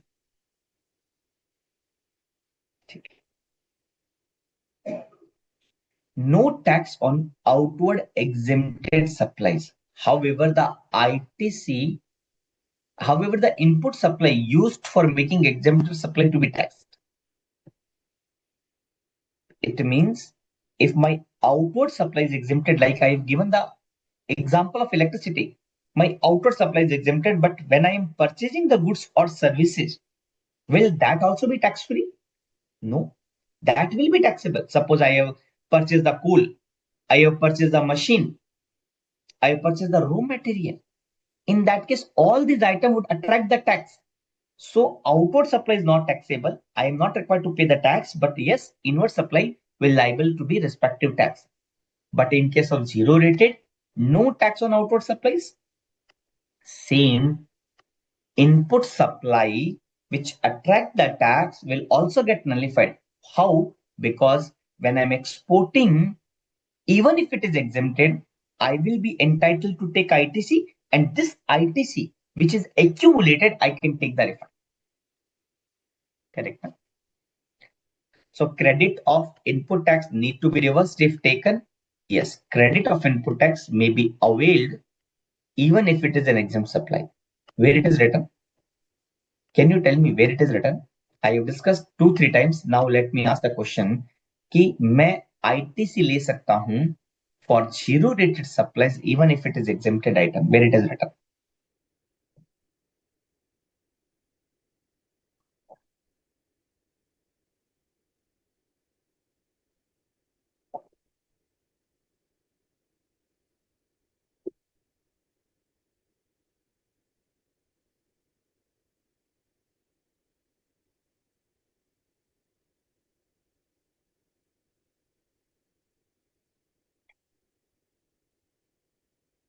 The answer is 16 subsection 2 of 16 subsection 2 of CGST या IGST of IGST Act. Correct.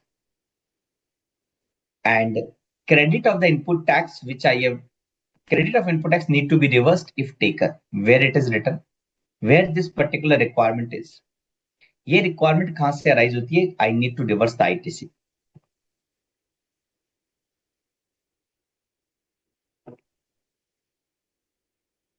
17 subsection 2.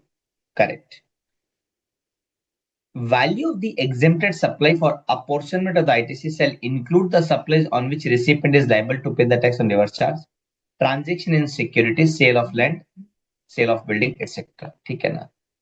And any sorry, and value of the zero rated supplies shall be added along with value of the zero rated supplies.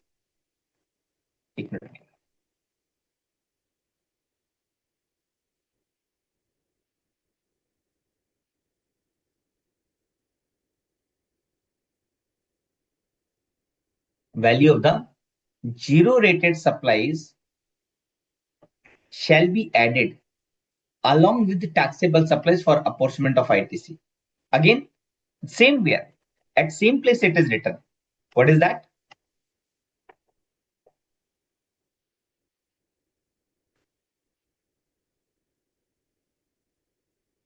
(17) subsection 2 of CGST Act, same 17 subsection 2 of the CGST Act, which talks about that you are making the zero rated supplies, which is also the taxable supplies. Any person exclusively engaged in the business of goods or services which are not liable to tax or exempted from tax shall not be liable for the not mandatory registration. But a person exclusively making the zero rated supply need to register as refund of unutilized ITC or IGST shall have to be claimed. क्योंकि मैं अगर export करूंगा goods mandatory, service till 20 lakh allowed. But if I'm exporting, then if I like to take the refund of accumulated ITC or I like to take the refund whatever the taxes I paid, in that case, I have to register.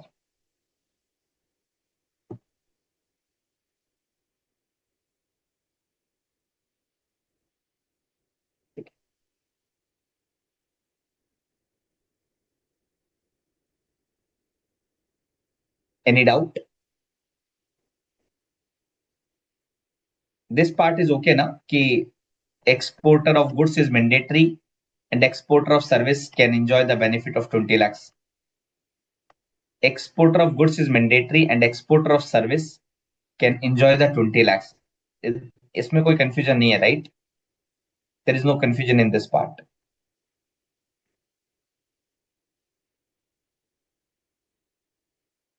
Sure.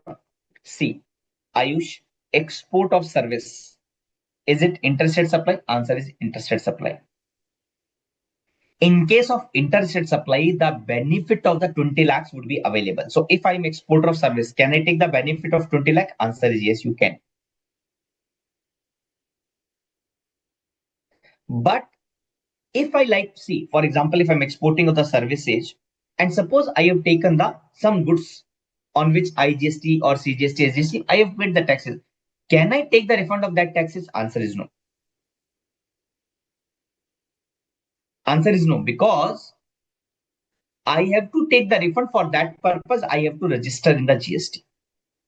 Export of the goods mandatory, so this question will not arise. In case of the export of service, it is 20 lakh, it is allowed. Then in that case, the problem is I will not be able to take the refund of accumulated ITC. Is that clear?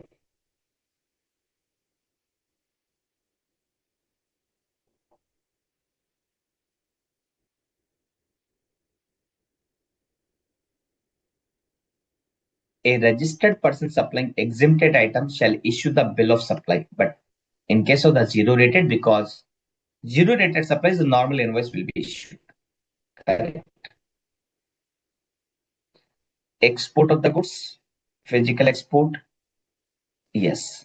Circular 108, we have discussed yes in the last class. Sorry, again and again, I'm using the word yesterday. So tell me just 2-3 points. Whether sending the goods out of India for exhibition or consignment, is it a zero rated supplies? Yes or no? Let me ask 5-6 questions on this, so the entire circular will get revised. Will it be zero rated supplies or not?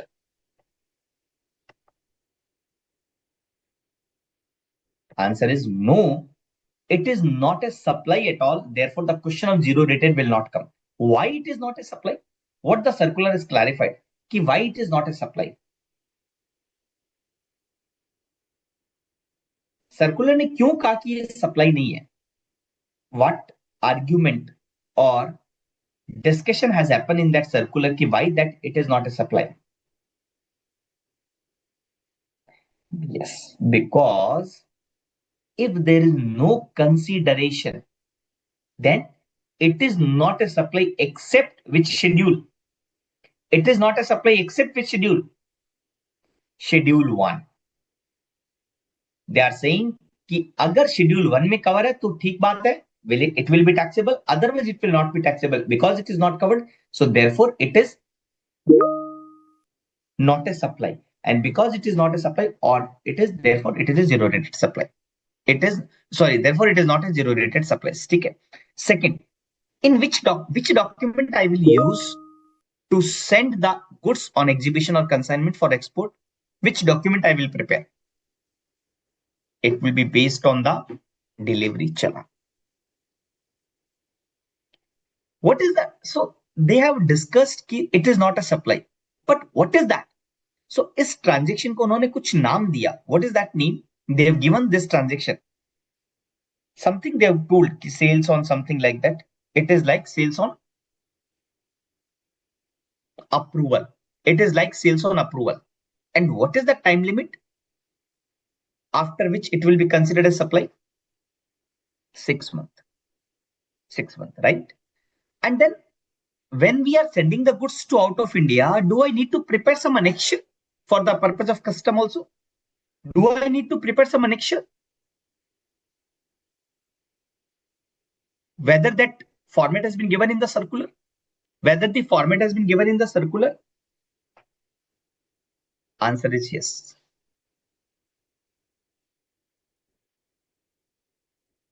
ठीक है. Next बताइए कि when we are sending the goods out of India, do I need to furnish the letter of undertaking? Because I will not pay the tax, do I need to furnish the letter of undertaking?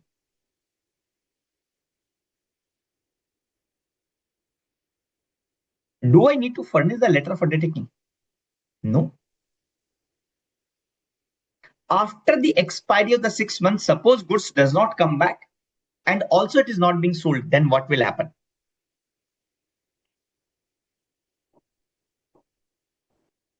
it will be considered as deemed supply. Do I need to issue the invoice? Do I need to issue the invoice in that case? Yes, I need to issue the invoice in that case. So I've issued the invoice. Can I take the refund? Can I take the refund in this case?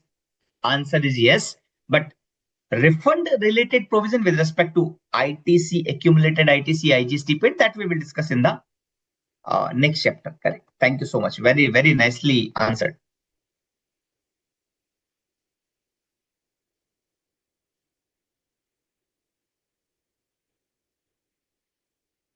Now, same. Let's take a break of 10 minutes and then we'll resume to discuss balance part. Ashok ji एक बार 10 minute का break start कर देते हैं and then we will discuss further. Thank you.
We have also already discussed the deemed export. So quickly answer following question, some of the question to just quickly revise. Deemed export is can goods or can be services. Deemed export is possible for goods or possible for services or both.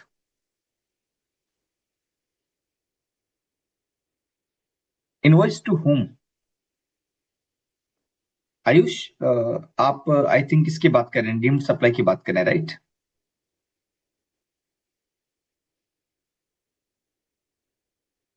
So invoice to whom? Invoice in that case it will be issued in the name of the foreign party. If anyone has taken, if not taken, then it can be matlab, like something any party where like you have given the exhibition goods, you have given for exhibition purpose, you can mention, but only part that the transaction would be considered as supply after expiry 6 months. So now it can be goods only, correct? And there are some condition for deemed export. Some condition, like one condition you told the goods. Any other condition which you recall?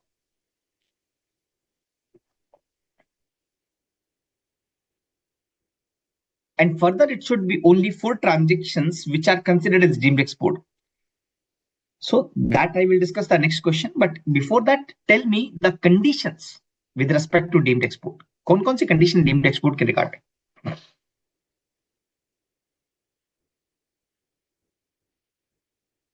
Correct.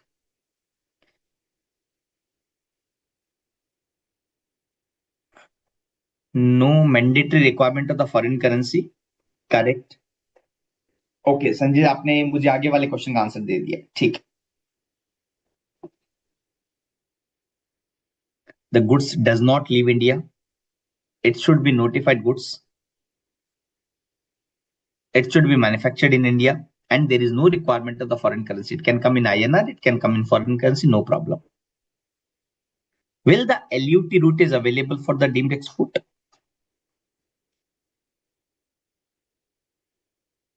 Will the LUT route is available for the deemed export? No. No LUT route. Correct. And the next point, the four transaction which Sanjay has already answered, Yogesh and Ayush. कौन से four transaction covered है in the deemed export which has been notified?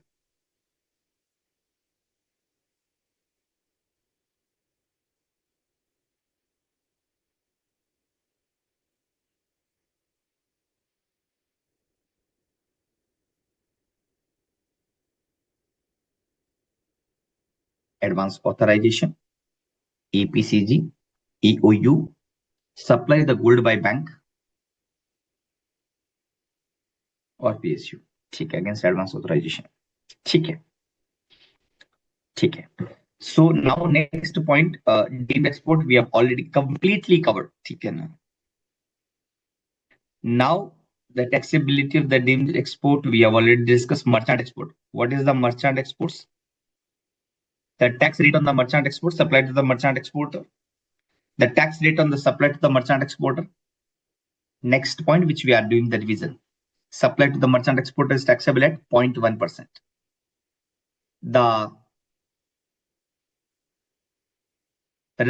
He should be registered with some name we have discussed. EPC, Export Promotion Council, and Commodity Board recognized by the Department of Commerce.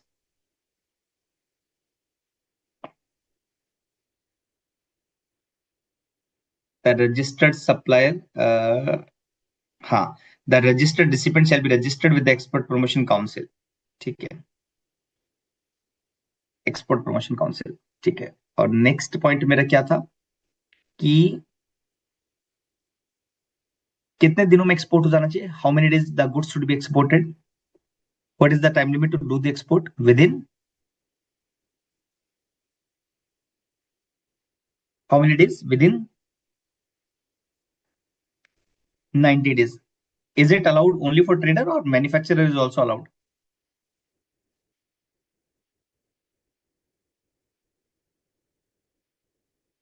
Only for trading. He can't do the manufacturing. But if he is doing the aggregation, then what is extra requirement? He's doing the aggregation of the work, purchasing from multiple supplier and then doing the aggregation in the warehouse. Then what is the additional requirement? What is the additional requirement on the tax invoice? He should take the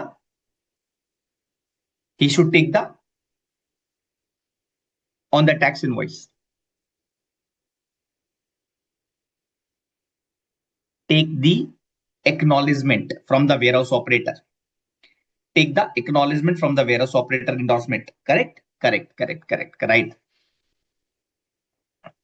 shipping bill के ऊपर क्या होना चाहिए? What is the requirement for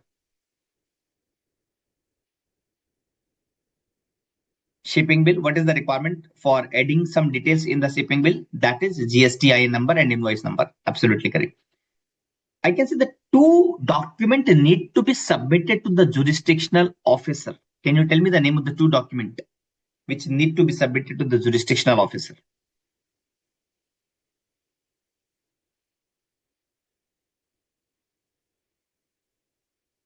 Purchase order and shipping bill. Purchase order and shipping bill.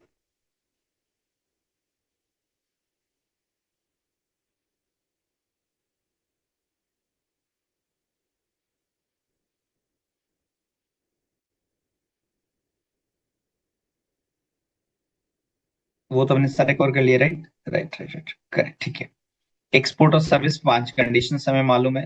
Branch and office are taxable, not treated to separate entity for this purpose.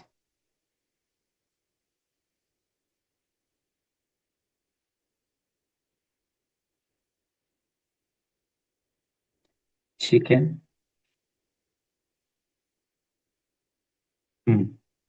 अब हम बात करते हैं. So now there are 2-3 circular which we have discussed. One circular is left. Just quickly give me the answer. Subcontracting of the service by an exporter or service to the another person located outside India. So in this case, full amount will not come because some portion has been directly given by the main recipient to the subcontractor and the balance part has been given to the supplier. In this case, only to the extent of the balance would be considered as export or service, or full amount will be considered as export or service.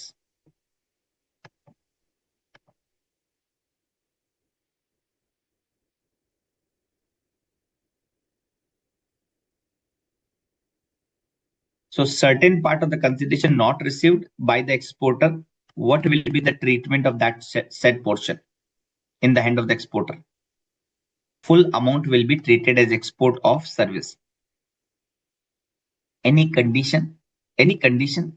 Is there any condition कि उसे कुछ करना पड़ेगा exporter को? Any condition which is associated in this case? Any permission or something like that?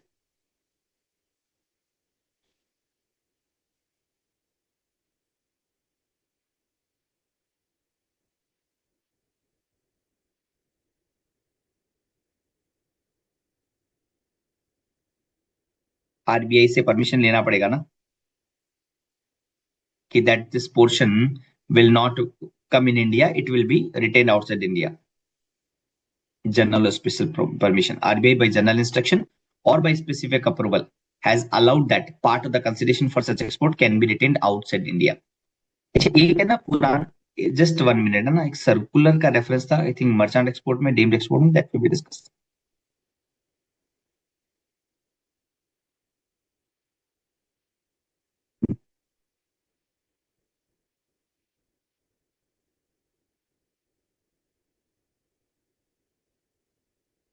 Sir, in case of the merchant export, Circular 125 has clarified that exporter receiving the goods at concessional rate will be eligible to take the refund, will be eligible to take the credit of the concessional tax, and the supplier who supplied the goods at concessional rate will be eligible for the refund on account of the inverted duty structure as per the relevant provision. However, it may be noted that exporter can export the goods only under LUT and cannot do the export on payment of IGST.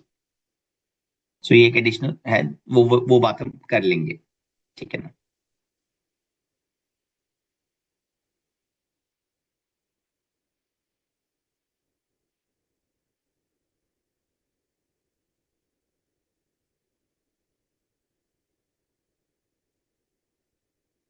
So this circular is clear. 78 वाला circular हमें clarity हो गई.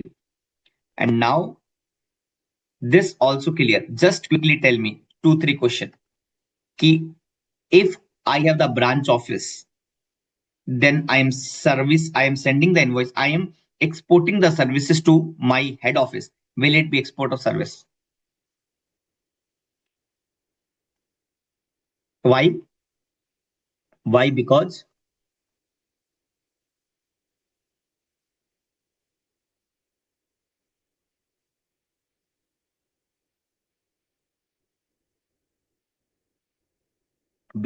they are hit by the fifth condition, they will be treated as an establishment of the distinct person. Correct. They will be treated as an establishment. Along with the branch, there are two more establishment which is covered. There are two more, I can say, the association or nature of composition. Branch के साथ में दो और categories cover थी.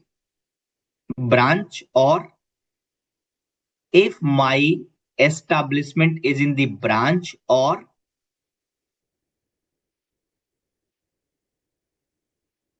agency और वे तीन form cover थे.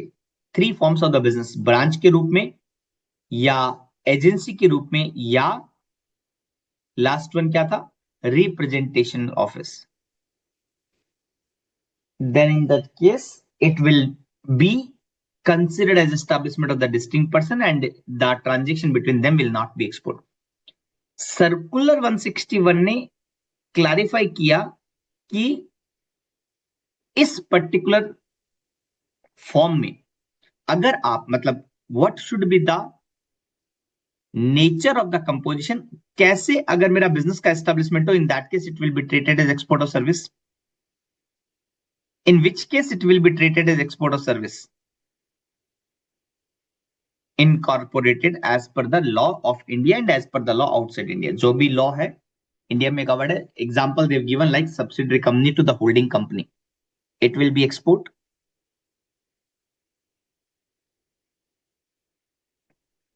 Fine. Mota moti you have covered. Now one more question to you.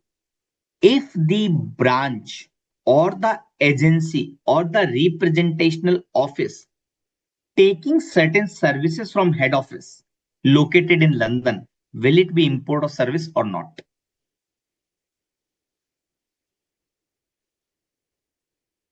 Taking certain services, not this time they are not giving services, they are taking certain services. Will it be import or not?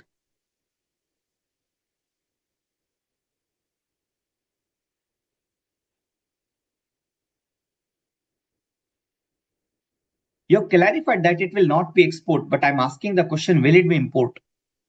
If they are taking certain services from head office, London, which is establishment of the distinct person, will it be import? Answer is yes, it will be import. Why it is import? Because the fifth condition is only with relation to export only. Import में तो सिर्फ 3 conditions है. Correct. Import में तो सिर्फ 3 condition है. और import तो याद होगा Schedule 1. ऐसा import, this import will be taxable even without consideration. It will be import. RCM would be applicable, and this is the special case which is covered in the Schedule 1 paragraph, which talks about import of service from related or distinct establishment of the distinct person would always be considered as would be taxable even if it is not having any consideration. So ये वाला part हमने cover कर लिया था कल. This part we have covered in detail.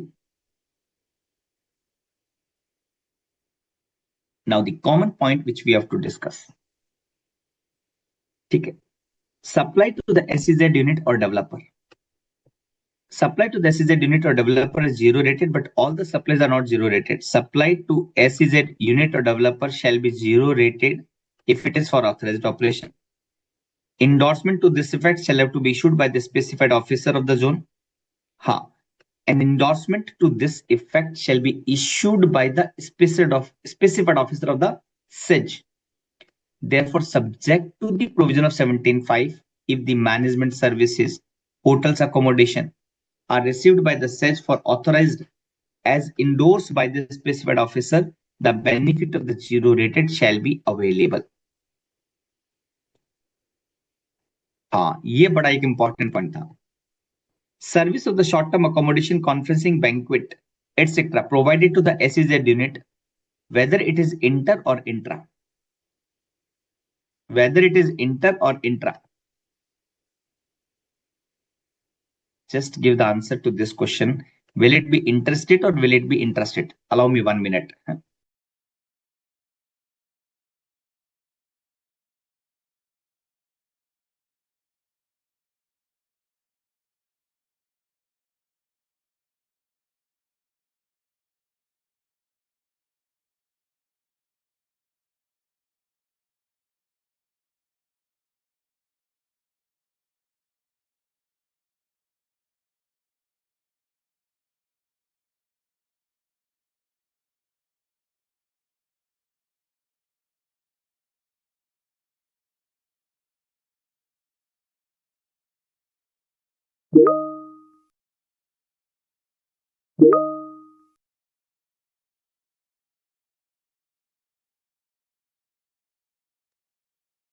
Will it be inter or intra? It will always be interstate. That is being also clarified by one of the circular. Okay. Circular number 48 has clarified this point that when you are supplying to the SEZ unit, 7 subsection 5 clause B would prevail and it will always be inter. Transaction with EOU.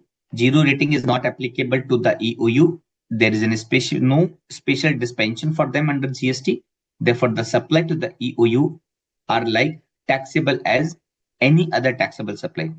EOU to the extent of exports are eligible for zero rating like any other export.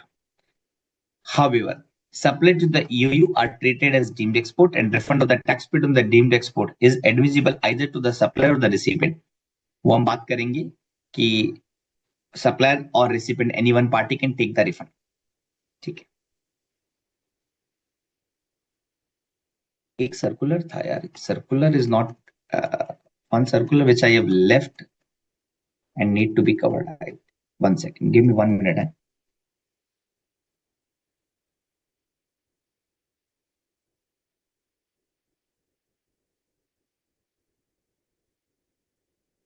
कभी आएगा या तो.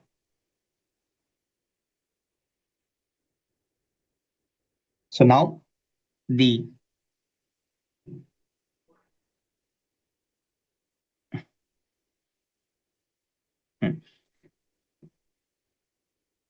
rule 96A we have discussed yesterday.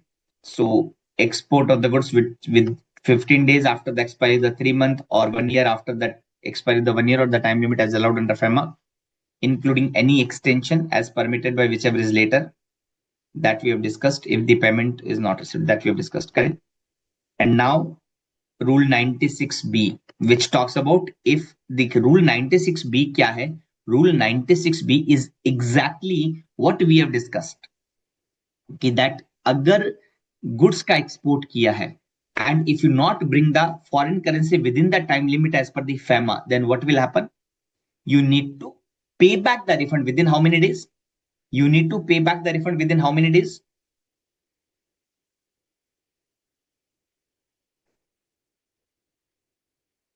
Within 30 days along with interest, correct? That is the point which they are talking about 96B also and along with the interest.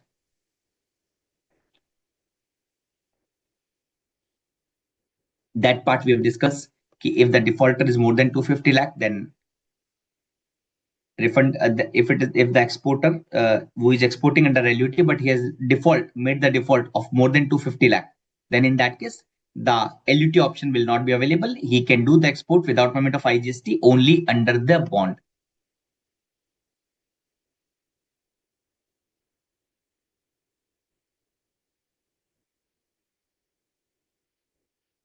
The details of the export invoice should be permitted in GSTR that we have discussed. Clarification on furnishing the bond or LUT. ठीक है. ये थोड़ा सा clarification था, multiple circular था, we will discuss.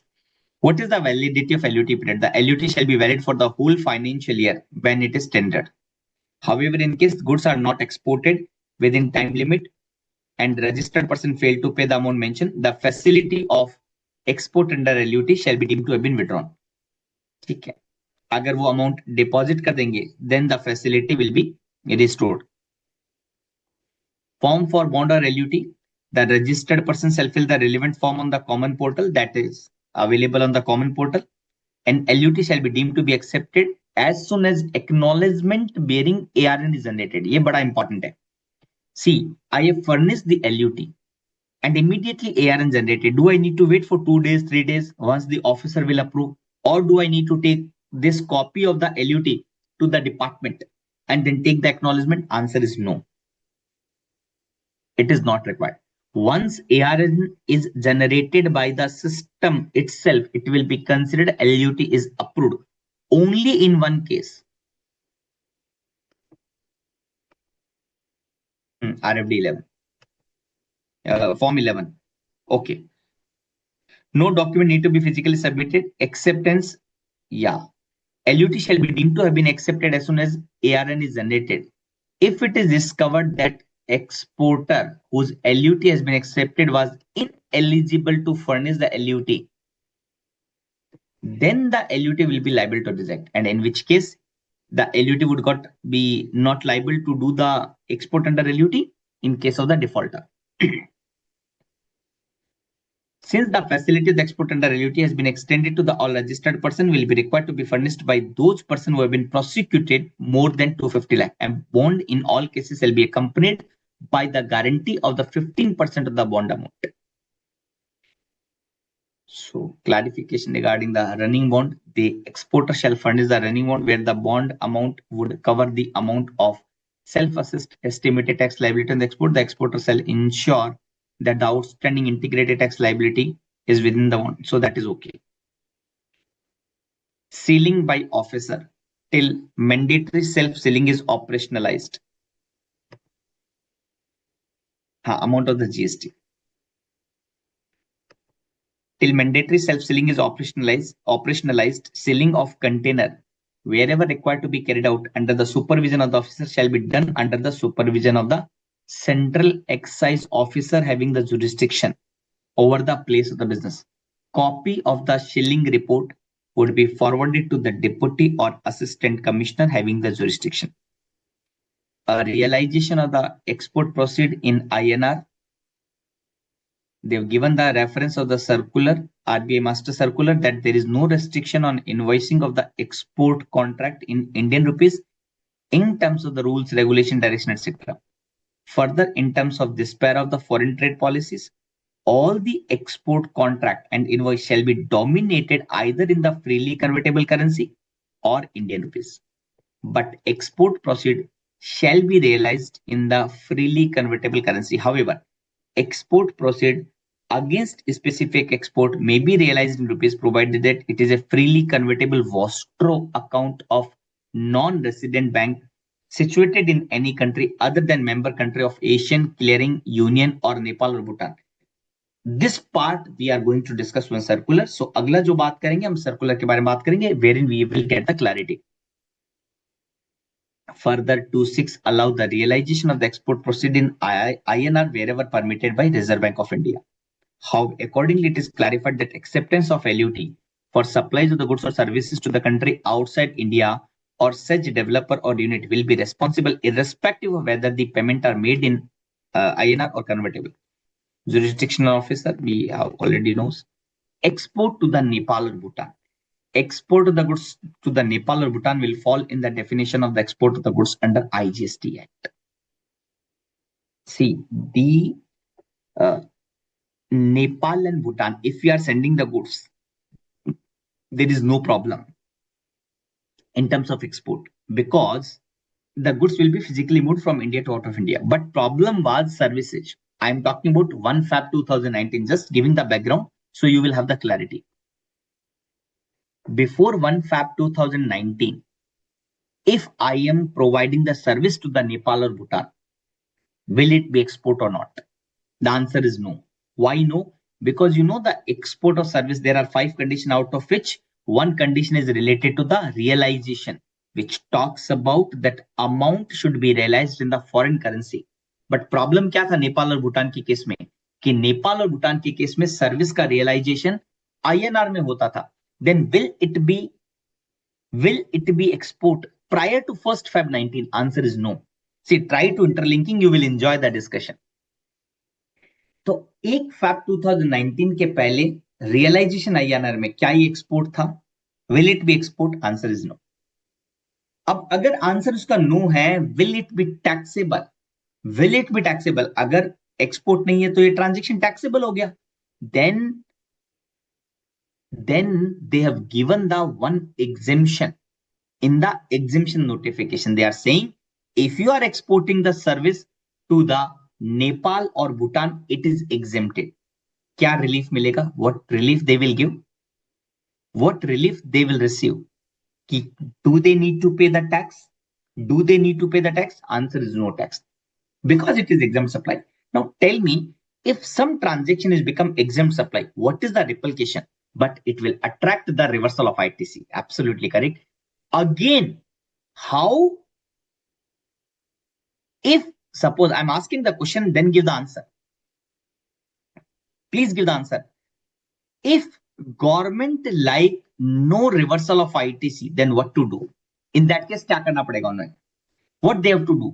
Suppose on this transaction, government do not want the reversal of ITC.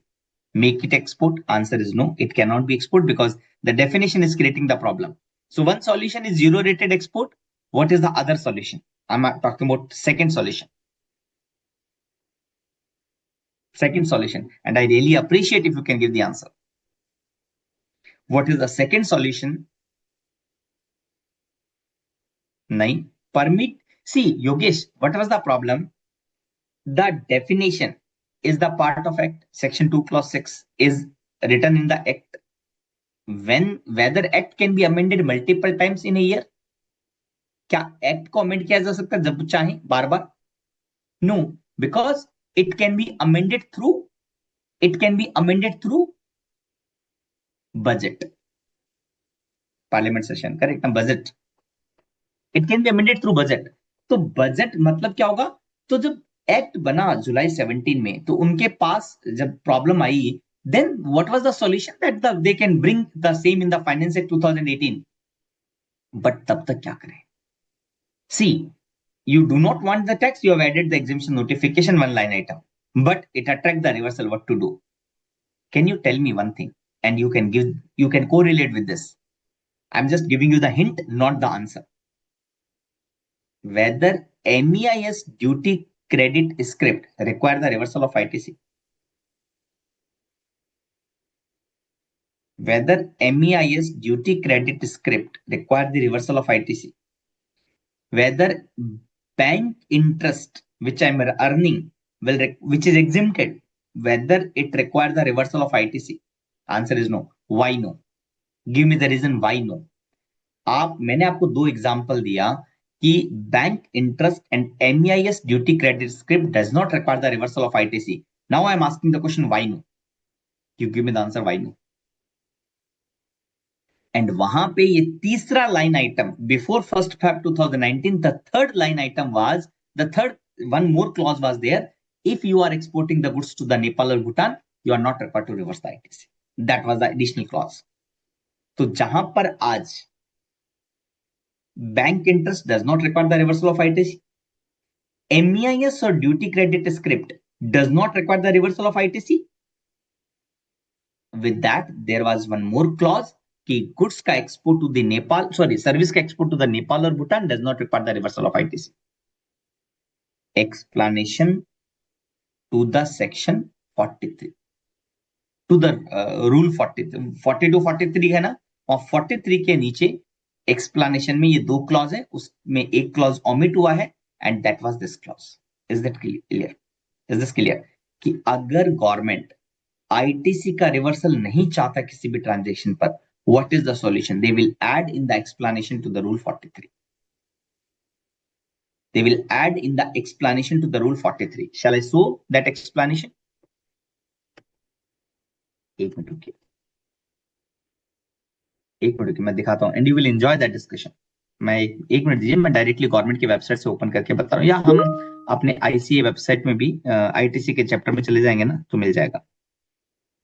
एक second, मैं chapter 7 open कर रहा हूँ and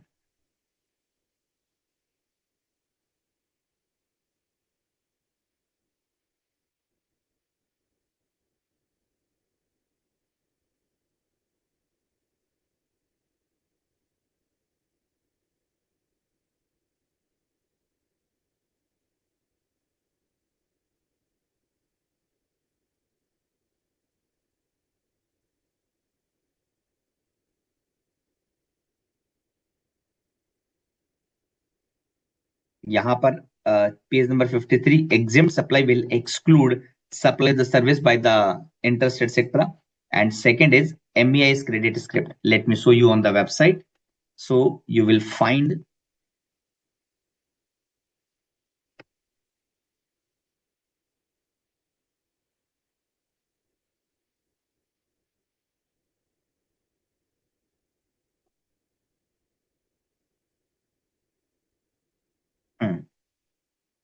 explanation 1 to the rule 43. For the purpose of rule 42 and this rule, that is rule 43, the aggregate value of the exempt supply shall exclude, आज की तारीख में क्या है, एमईआईएस क्रेडिट स्क्रिप्ट और एक्सटेंडिंग, ये क्लॉज ए जो delete हुआ, क्लॉज सी जो डिलीट हुआ, लेट्स सी, क्लॉज ए जो डिलीट हुआ वो क्या डिलीट हुआ, एक बार आप नीचे जाइए 14 नंबर में,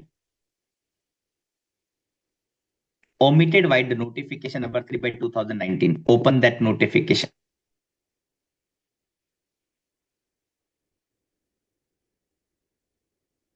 So this was the date. This was the date when the export of service का definition to clause 6, the condition related to foreign currency was amended, that they have added the word or wherever permitted by Reserve Bank of India, it can come in INR. Because that condition was relaxed and therefore they have made the amended. So notification, you can open that notification and you will find this particular word, that export of the goods, export of service to the Nepal or Bhutan. Make sense? Is it clear? So similarly, if they like to bring that no reversal of ITC, they will add in the explanation. So similarly, clause A, one more clause was deleted, one more clause was added. So addition, deletion is possible. ठीक है ना, ये वाला बात आप हमेशा थोड़ा ध्यान रखिएगा, प्रैक्टिकली थोड़ा ज्यादा काम आएगा आपके लिए, and also it will help in the examination जब आप इसको को रिलेट कर पाए। ठीक है, लेट मी गो फर्दर। ठीक है, एक्सपोर्ट ऑफ द नेपाल और भूटान, तो मैंने सारे एंगल टच कर लिए एंड मैं so ठीक है, now I am only last part, that clarification regarding admissibility of export remittance received in special rupee vostro account as permitted by RBI for the purpose of consideration. Will it qualify as export or not? This part has been clarified by the circular number 202. ठीक है, what was that? One of the condition mentioned in the section 2 clause 6, that amount should received in the foreign currency or INR if permitted by Reserve Bank of India. इस regard में it is clarified that when Indian exporter undertaking export services are paid the proceed in the Indian rupees from the special rupee vostro account of the corresponding bank of the partner trading country opened by the AD bank, the same shall be considered to be fulfilling the condition of section 2 clause 6 of IGST Act, subject to the condition and restriction mentioned in the foreign trade policy and extent RBI circular. तो कहने का मतलब क्या हुआ, the only point, if the amount Indian exporter is receiving the amount in Indian rupees from the special vostro account, then also it will be treated as export, because वो automatically cover हो गया, कोई separate permission की requirement नहीं है। ठीक है, this is all about the export. Now we have the some time, so we will do some actually questions, ठीक है ना, कुछ क्वेश्चन कर लेते हैं.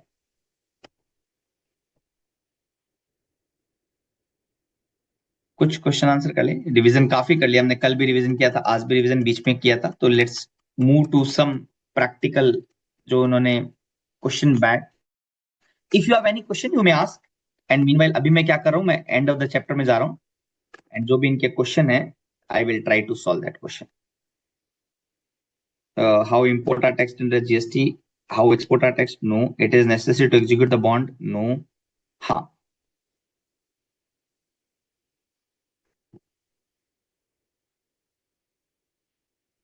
Sorry. I hope you are not able to see.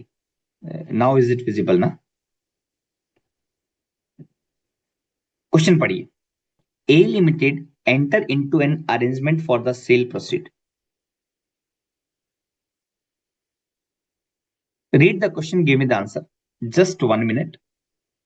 Just giving you 1 minute and read the question. We have the 4-5 questions only. Very limited question.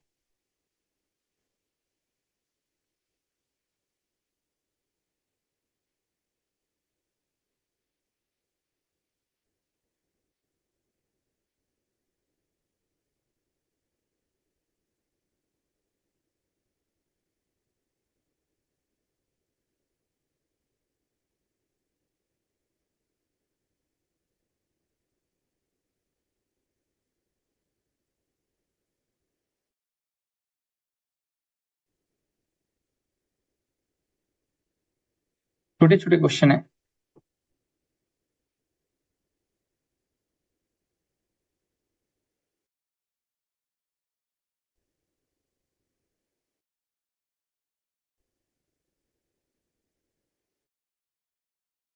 Not export. Why not export?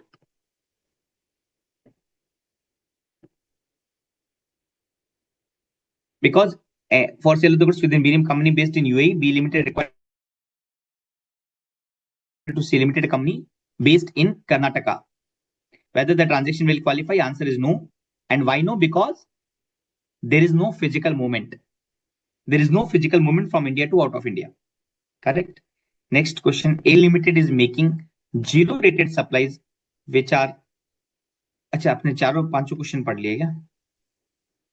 अच्छा customs collect. Okay okay sorry sorry sorry, आपने चारों question के answer दे दिए. ठीक है. Now the question number 5 over to you. Read the question, give me the answer.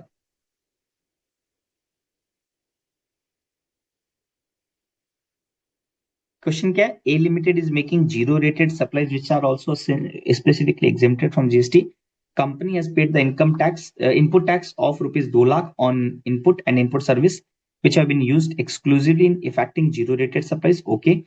Examine if A Limited can avail the ITC of input tax. If A Limited can avail the ITC of input tax on input and input service used exclusively in effecting the zero rated supplies. Very simple question. Can take the ITC of 2 lakh and the reason was, even if it is exempted, reason was 16 subsection 2 of IGST Act. Examine if A Limited, whether, एक second, cross कर देता हूँ. Whether services of the short-term arrangement, short-term accommodation, conferencing, banqueting, etc. SEZ unit or developer by a supplier in the same state as that of SEZ should be treated as inter or intra.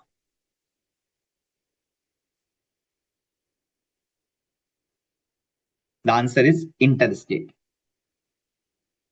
Because there is a specific provision, section 7 subsection 5 clause B, so which talks about it is interstate supply which will prevail over normal provision 12 subsection 3. Mr. Amarkant, a chartered accountant being a partner in the GST registered firm, ordering the gaming software for his son from a company located, he make the payment for the same from his personal bank account. Examine whether this transaction would be liable to GST, in whose hand the tax liability would arise. अच्छा question.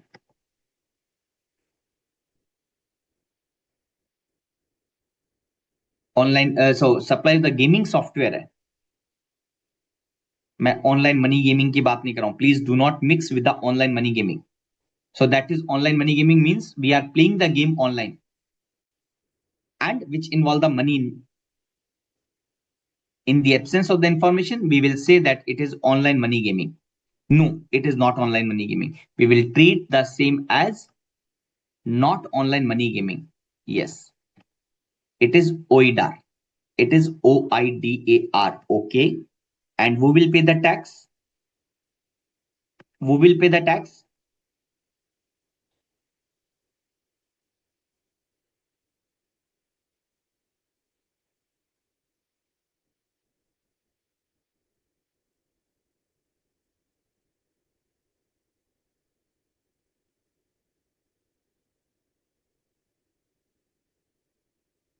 The answer is OIDAR will pay the tax. See, again, I'm talking about. So I told you that there's an exemptions. Exemption means if the service was imported by unregistered person, then see, supplier is located outside India, recipient is unregistered. Then I told you that service is exempted. But this exemption would not be applicable in some cases. One case is the OIDAR. If it is OIDAR, then it is not exempted. Why it is not exempted? Because the liability is on the OIDAR. अभी इस case में OIDAR किस transaction पे tax पे कर रहा है? Only if it is received by a registered person, then only na. So therefore the exemption which I'm talking about, import of services for personal purpose, if it is received by unregistered, would be exempted except OIDAR. And there is one more case which you can discuss in the respective clause, respective entry of the exemptions. ठीक है, but OIDAR के case में exemption नहीं है. Therefore, the OIDAR when provide the service to Indian unregistered, the liability would be shifted on the OIDAR to pay the tax under forward charge. ठीक है.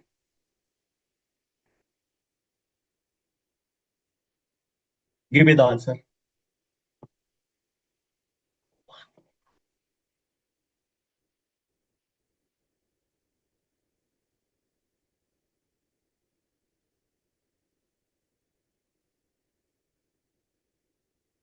Answer is no. Only one LUT. So LUT would be required to furnish before export or after export? Before export. So if you furnish the LUT, let's say on 7th of July, assume karta hu, let's say you furnish the LUT on 7th of July. So it will be remain valid till 7th of July next year or till the financial year only. 31st क्या? 31st July or 31st March? Right. 31st March. If I'm exporting the goods, or services, whatever, let's say on 3rd May, do I need to furnish the LUT before 1st April or before 3rd May?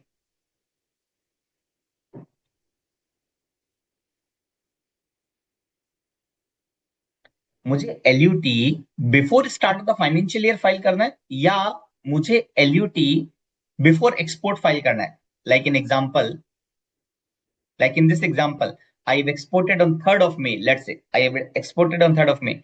Can I furnish the LUT on 2nd May or necessary I have to furnish before 1st April? That is before start of the financial year. Answer is Sanjay. Okay, no problem. But the answer is before export. Before export. Sometime we are not sure that are we going to export or not during the financial year. ठीक है, तो आपको export के पहले file करना जरूरी है, not before start of the financial year. Can you tell me in the entire GST law any requirement to do something before start of the financial year? कोई रिक्वायरमेंट याद है जो before start of the financial year करना mandatory है? Then may be the 2-3 requirement, but I am talking about any one requirement. नहीं, LUT नहीं sir. Sanjay ji, अभी तो एलयूटी के बारे में कहा ना, बिफोर एक्सपोर्ट है, not before start of the financial year. RCM का क्या है? What is that RCM? Yogesh. Right answer. एक और बताओ. Anyone more? So you are correct, absolutely correct. जो you are talking about, yes. उल्टा, आई थिंक वाइस वर्सा होगा ना. कंपोजिशन रेगुलर नहीं है, रेगुलर टू कंपोजिशन होगा. If you like to opt composition, then it is mandatory to furnish the form before start of the financial year. And second, if you like to opt the like RCM, FCM, etc. In case of GTA, there was some annexure 5, annexure 6, which need to be submitted before start of the financial year. Absolutely correct. Very nice. ये question read कीजिए. Give me the answer.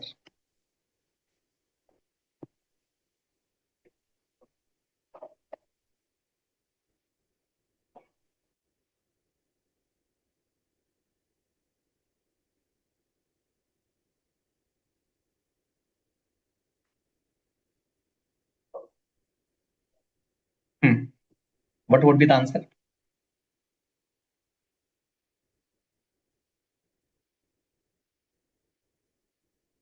No, not as supply. AXT Limited enter into the ICs with BYU.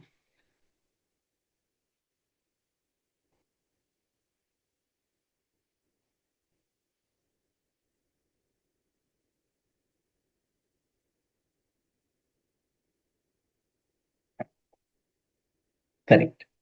So high C sale, whether high C sale attract. So we have 10 minutes. Let me take some of the question as a revision only. We cannot start the new point only.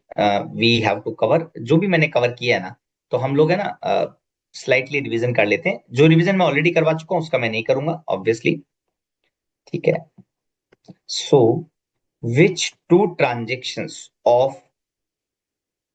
schedule 3 attract the reversal? Not the para number. Give me the name of that entry. Slightly one word or two word would be okay.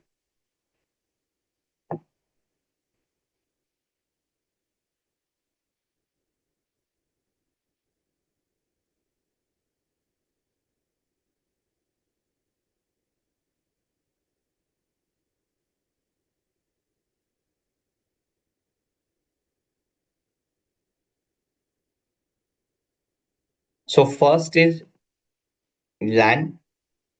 नहीं, ये नहीं है. Actionable claim नहीं है. Sanjay, my question is that which two entries of the schedule 3 attract the reversal of common ITC? One is correct, sale of building. Yes. Second is sale of warehouse goods. Right, Yogesh? Sale of the warehouse goods before filing the bill of entry for home consumption. Correct. Absolutely. Which two entries of exempt supply does not attract the reversal of common ITC? Which two entries does not attract the reversal of common ITC? Two exempted supply.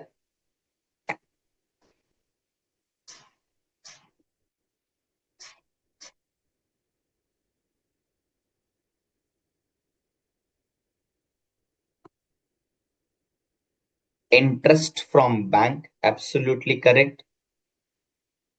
And second is MEIS or SEIS, duty credit script. Can you tell me two difference between OIDAR and online money gaming? Can you think and tell me two difference between OIDAR and online money gaming?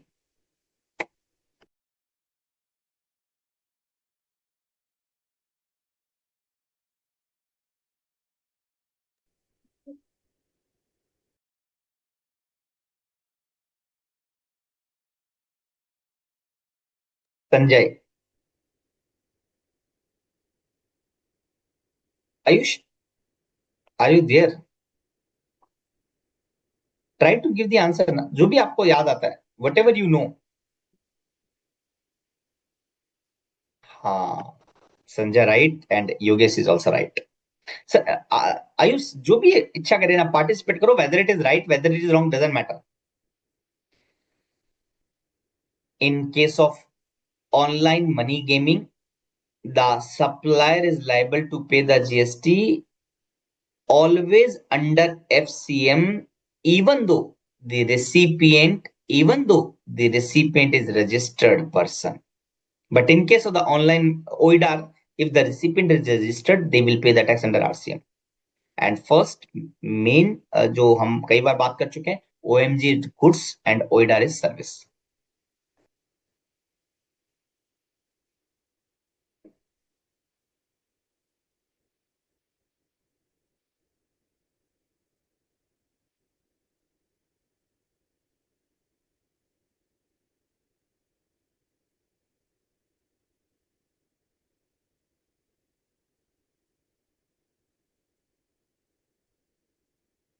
If suppose online money gaming are providing the service from multiple location in India, then will they have to register at multiple state or only one state?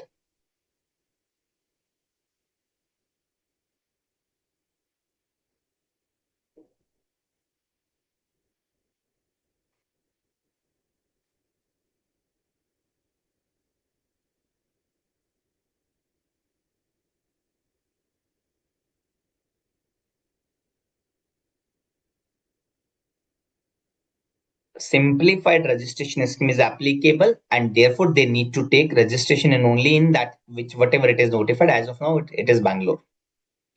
Can you give me only 1, 2, 3 sentence or something like that? Whatever you like to. What was the Mohit Mineral judgment ka outcome? What was the main gist of the Mohit Mineral judgment of Supreme Court?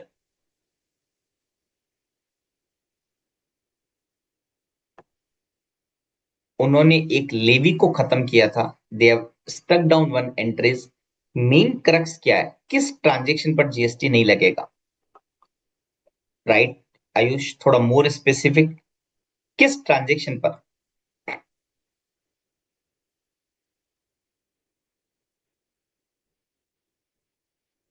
अगर आप word add कर पाए कुछ, जो contract जो particular item था जिसके ऊपर डबल लेवी हो रहा था, and you can also link with the terms of the purchase like it is CIF, FOB, etc.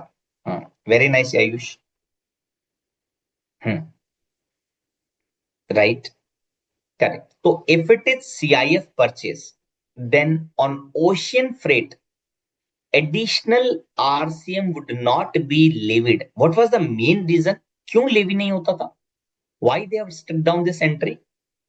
What was the main argument why it is not levied? Because of it will be treated as composite supply. Because it will be treated as composite supply. So if some OIDAR who is having the intermediary located outside India, OIDAR providing the service to the intermediary, intermediary in turn providing the service to the NTOR. तो इस case में intermediary कब liable होगा registration के लिए? When the intermediary would be liable, or when he will be treated as supplier and required to obtain the compulsory registration.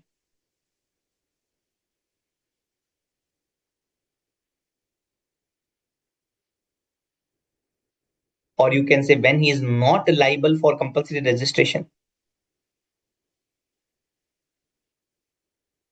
बहुत बढ़िया Ayush, very nice.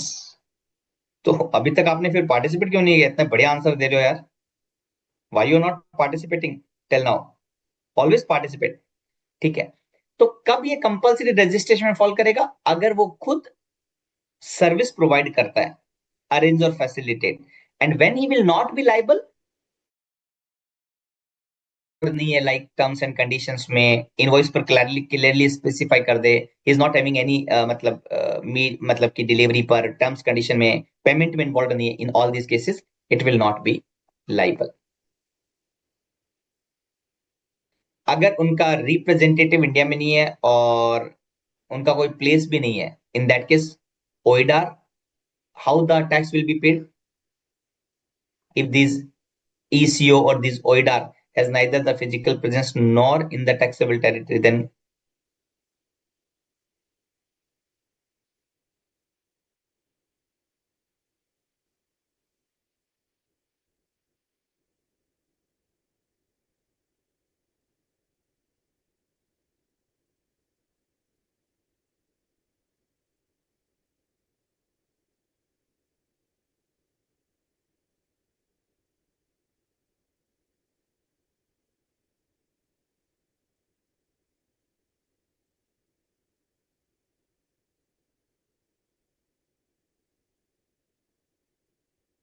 they will,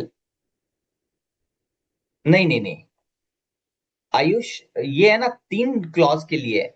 They will appoint the person, they will appoint the person. देखो, they do not have the representative and they do not have the physical presence. Then what to do? They will appoint one person. They will appoint one person and who is liable to pay the. ये case आपका e commerce operator में भी है 95 और 55 वाला, और ये बात आपकी ओइडार में भी है. क्या ये ओएमजी के लिए भी होगा? Will it B for OMG also? Same बात है ना. This point is for 3 type of the transaction: OM, online money gaming, and then second is OIDA, and third is e-commerce operator. Correct?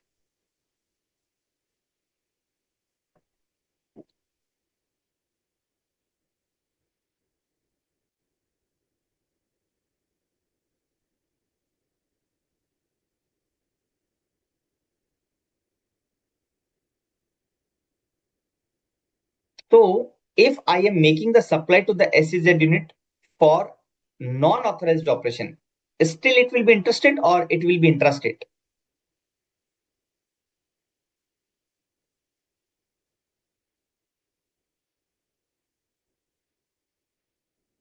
Answer is inter. Last question for the day. Any one difference between exempt supply and zero rated supply? Any one difference between exempt supply and zero rated supply? Last question for the day.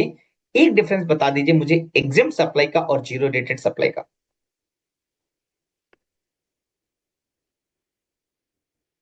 Only one difference, that what is the मतलब only one difference in the exempt versus zero rated.